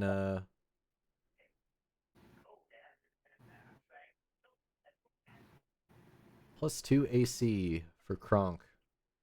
So Kronk, what's that put your AC at? +2. That puts it at 22. 22. All right. So when I pushed that creature, did that give Kronk an opportunity of attack? Because it wasn't actively taking the disengage action, and it left his sphere of range. I guess technically yes. Kronk, tee off on that one. You get one freebie. Alright. Oh Ooh! my god, bro. Oh. Dude. So Dollar to as Warhammer, to be honest with you. dice don't lie, as yeah, mention that when it happens next time, because Blumpkin kind of force pushes this one against the back wall, moves it away from Kronk, and he's a little too late on the Kronk. Like he pushes it away, and he's like Kronk, kind of gestures to swing while it's getting force pushed, and Kronk kind of swings and misses, and his hammer just kind of bounces off the glass again. He's just Dude. Bro. if robot men could sweat, Kronk would be sweating bullets. I'm sweating bolts. Sweating bolts. Okay.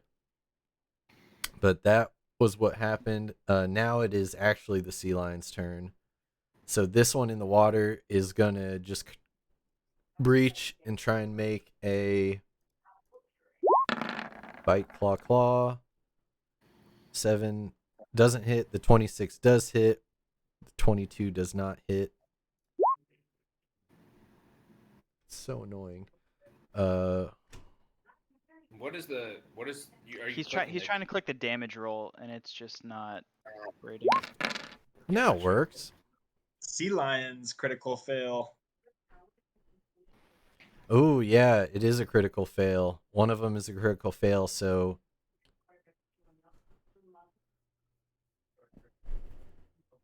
on that How you doing? it Too sorry. it kind of bites onto the ledge, and then still claw attacks, gets the claw attack. Kronk, I'll give you another attack of opportunity while it's on there before the claw hits you. So 23 will hit, 15, 16, 17. It's just not quite enough. It basically bites onto the ledge, and you bring your warhammer down on top of its head and just kind of crack. You just hear a big crack as its jaw and teeth go flying left and right.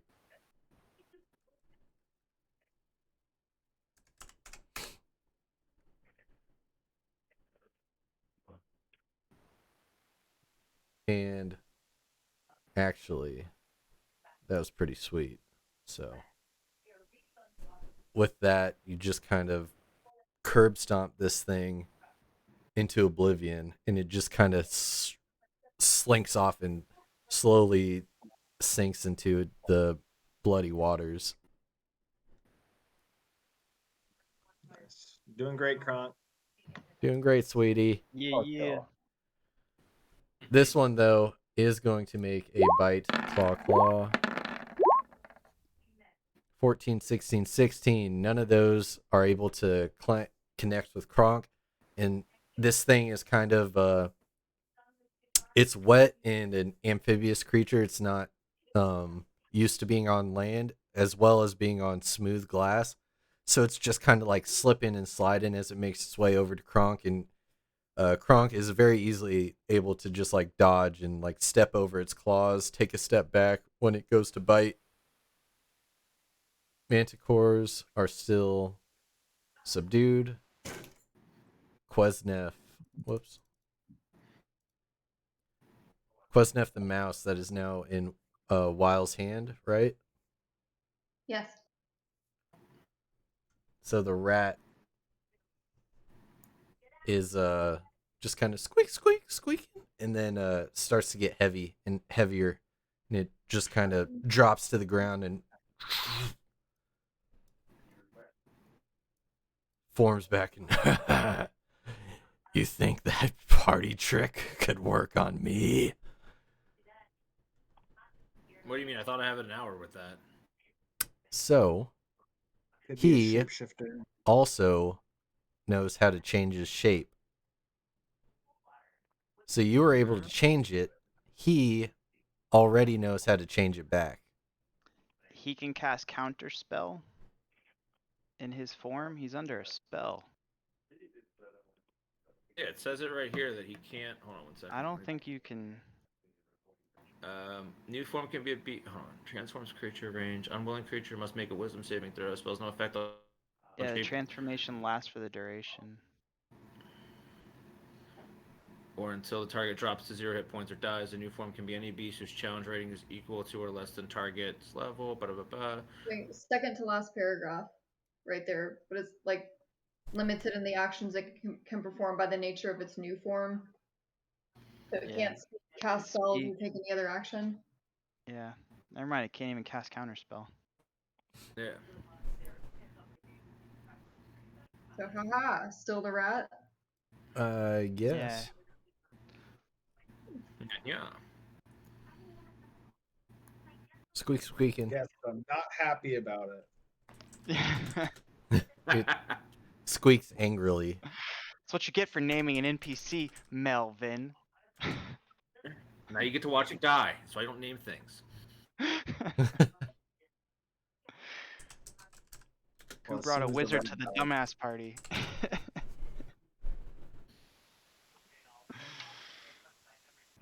Pew pew. Oh my! Sorry, I didn't realize my camera was off. I was doing finger guns. Oh. I had to. Everyone's thing was frozen, so I had to refresh my thing. I'm on the shitty hotel Wi-Fi. The Wi-Fi. The Wi-Fi. Yeah. Hyatt Herndon. If anyone knows where Herndon, Virginia is. If not, you're with the other 90% of the world. 10% knows. Yeah, it's literally like Fairfax, like it's like south of DC. But anyway, so is that then who's up then? Kronk? Or Kronk just I'm Yeah. confused on this turn now. Yeah. Okay. Yeah, Kronk's up. Alright. Fuck this dude. Oh my god, bro. Could please. 15 will hit. The 12 does not. So this one in front of you takes 19 points of bludgeoning damage. Splash him.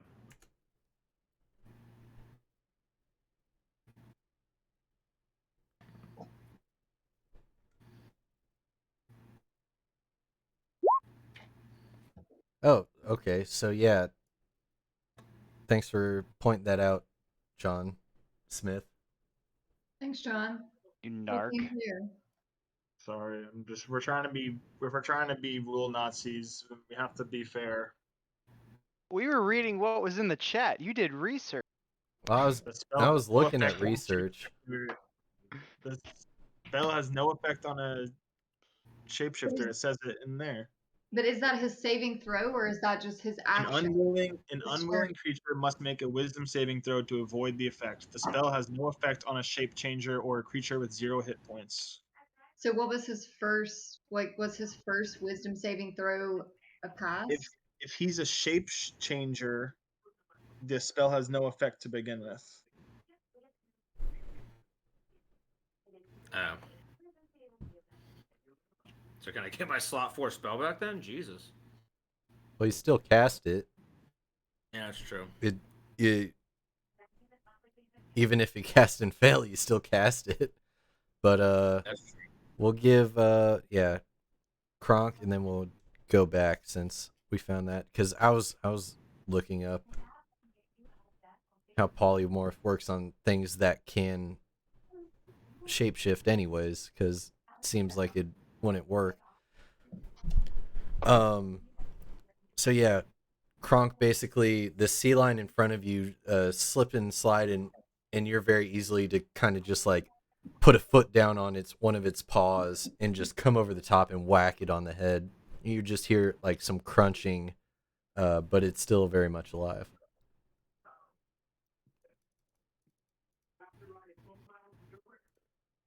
So back to Quesnef and Urin. Cheap little party trick. Thought you had me. Then Quesnef is going to 2 attacks.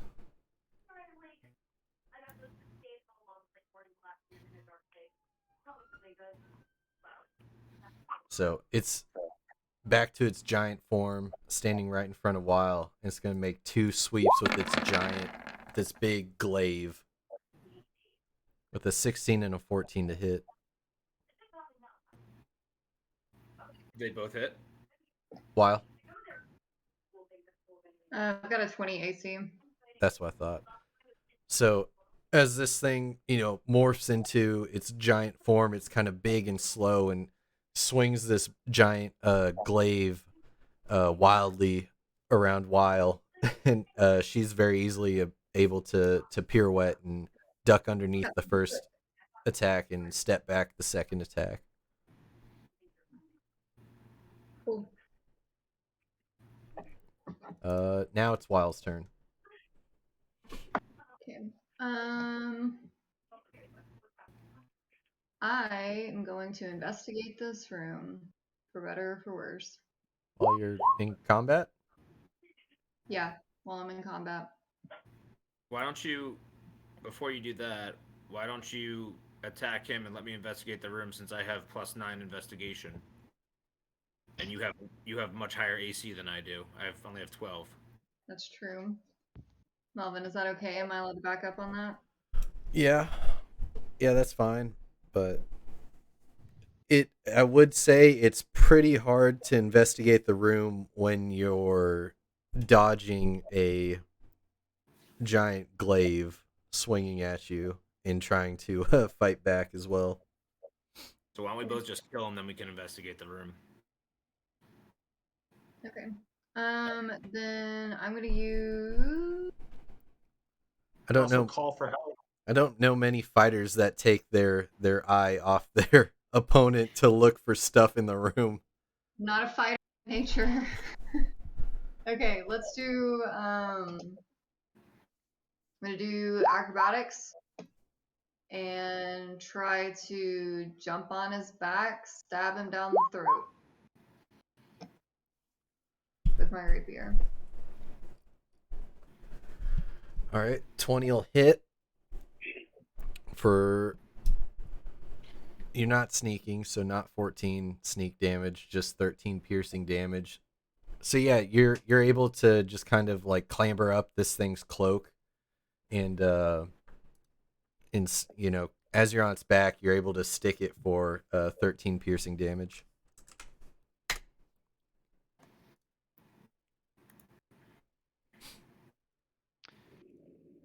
I believe that's it. So Blumpkin. All right, so Blumpkin still hasn't heard anybody shout for help or anything. So he's gonna continue his gyrating, and he's got like 2 trickles of sweat coming down. Like it's been like 5 turns. He's nearly halfway there, and like we living on a prayer. So he's going to, let's see, gotta maintain that. Knowing that Kronk is having a bit of a time over there, he's gonna continue to throw Eldritch Blast in that direction.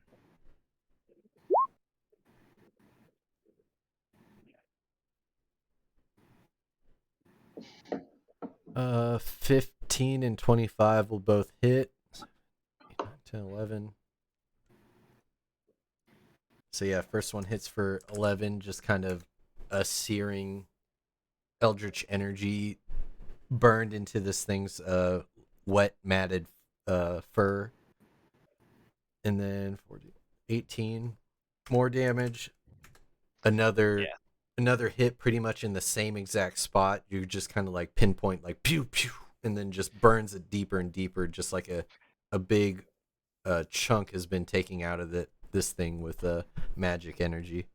So Blumpkin like is doing his hip gyrating, and he goes like boom, and then shoots one behind the back, and then like with his hand, like he's still like keeping to the beat, and he goes boom, and like flicks his fingers and tries to push this thing back 5 feet to give Kronk another attack of opportunity. So it's a DC 17 save, strength save. 22. Dang. Okay, It's I tried, Kronk. even though it's slipping and sliding, the Yeah, does it force get to put- disadvantage? Like, Yeah, let's give it disadvantage because it's on a glass surface and it's wet. Yeah, that totally makes sense. Let's give it the 14. Just yeah, see, just kind of a very wet squelching as it like digs its claws into the glass and as it slides back, but it can't like grip or get a hold onto anything. Kronk, club that Yeah. seal. You know the drill. Yep. Or axe him. Oof. Yeah.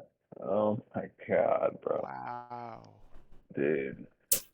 You're due for a crit though on this upcoming turn. The 13 does not hit. All right, that's the end of Blumpkin's turn. Clam door. Hold on 1 second. Conk is tired. Conk has exhausted all of his energy fighting these motherfuckers by himself. I'm right there with you.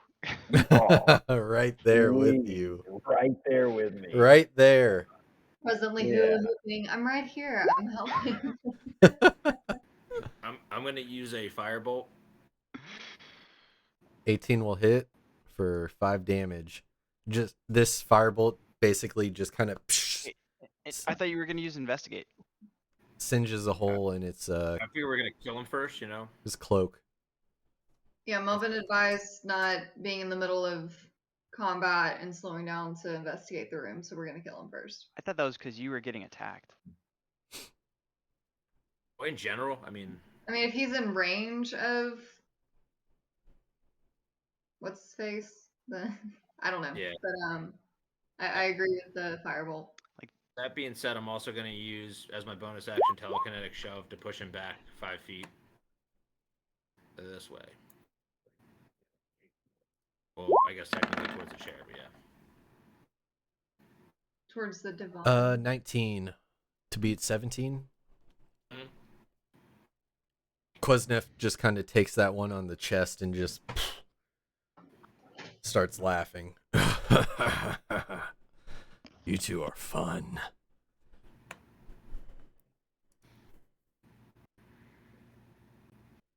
John Smith. How you Okay, doing up there, John. buddy? Yeah, John sees Kronk not easily killing these things and Blumpkin having a second beat of sweat. And he's trying to calculate if he's athletic enough to leap. So this is 10 feet down each level, right? Yeah. So, I mean, he should be able to jump pretty far if he's sprinting and jumping, and he gets to go 30 feet down. So that might hurt when he lands, but I think that's what he's going to try to do. He's going to take a few steps back and then try to run and jump down here. So just athletics. Yeah. I'm going to give myself a pat on the back. 1d6 for guidance. every 10 feet you fall. 1d6. Even if I like land with like an athletic roll. Um, So I mean, if you fall 10 It's- feet, you can survive that very easily without damage, right? Yeah, logically. but I'm kind of assuming that they sat on the edge and kind of like lowered themselves down as opposed to jumped a full 10 feet down.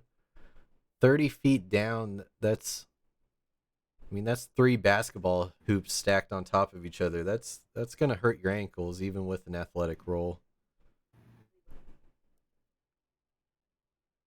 But a D6 for each one. Well, I don't have the time to swim over there, to be honest, so I'm going to do it. YOLO.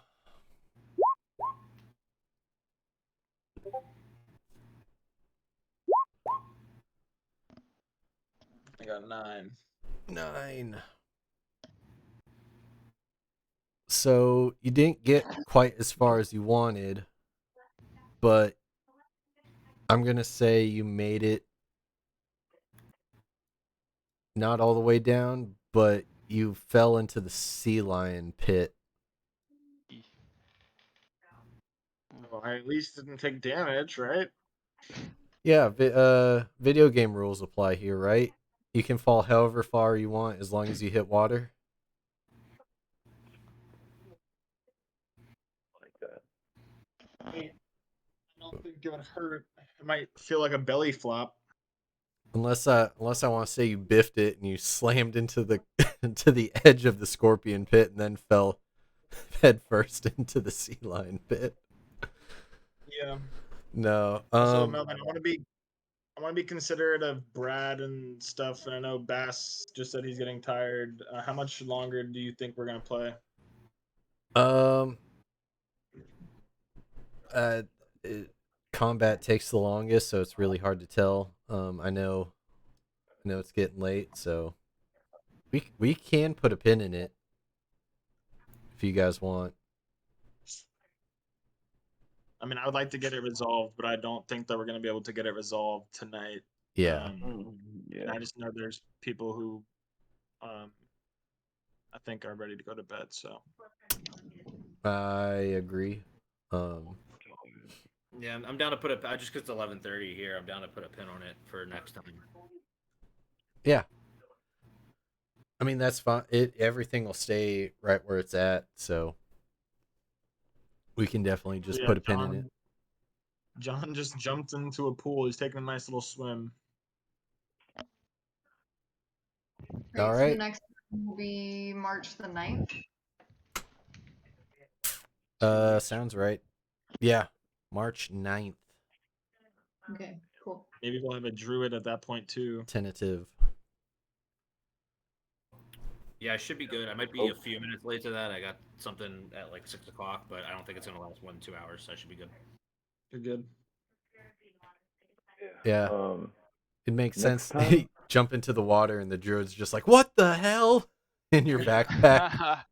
On the 9th, if y'all would, not that I'm asking anyone to be anyone's parent here, but maybe shoot a reminder so when I'm heading out of work, I'm maybe trying to get out as early as possible.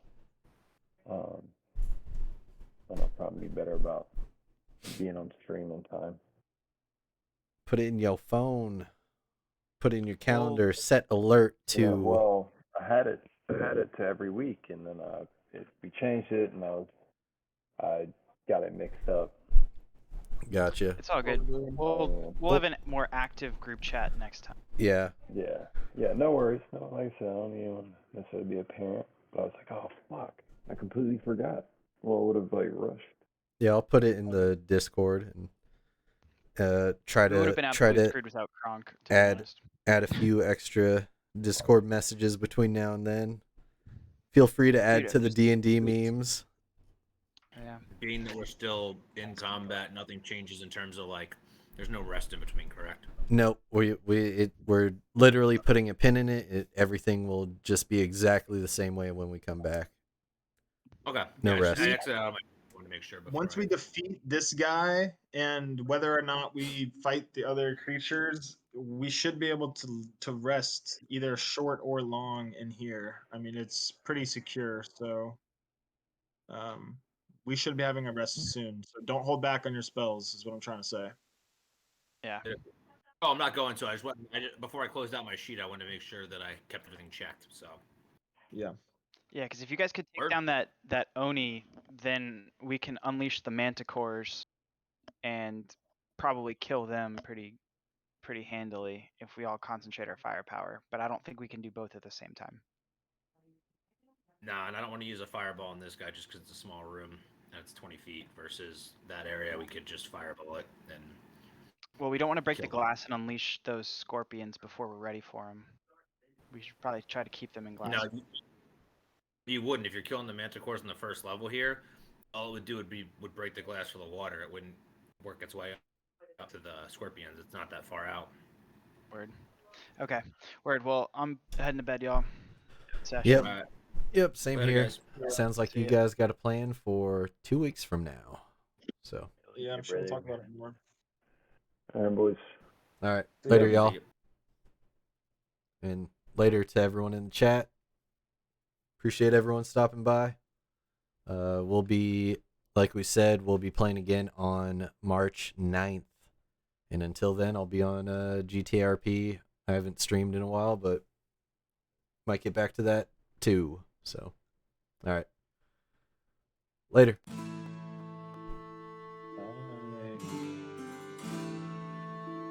You need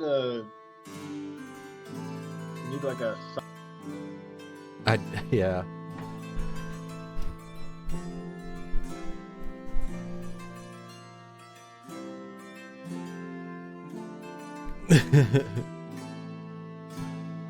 Yeah, I'm still figuring out the intro is starting to come along.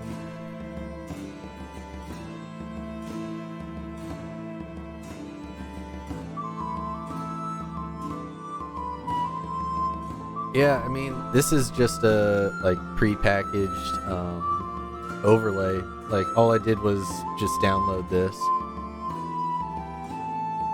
Cause yeah, I would not be able to do this all on my own. The layout, I had to figure out how to do like screen captures and stuff like that. Cause I saw other D&D streamers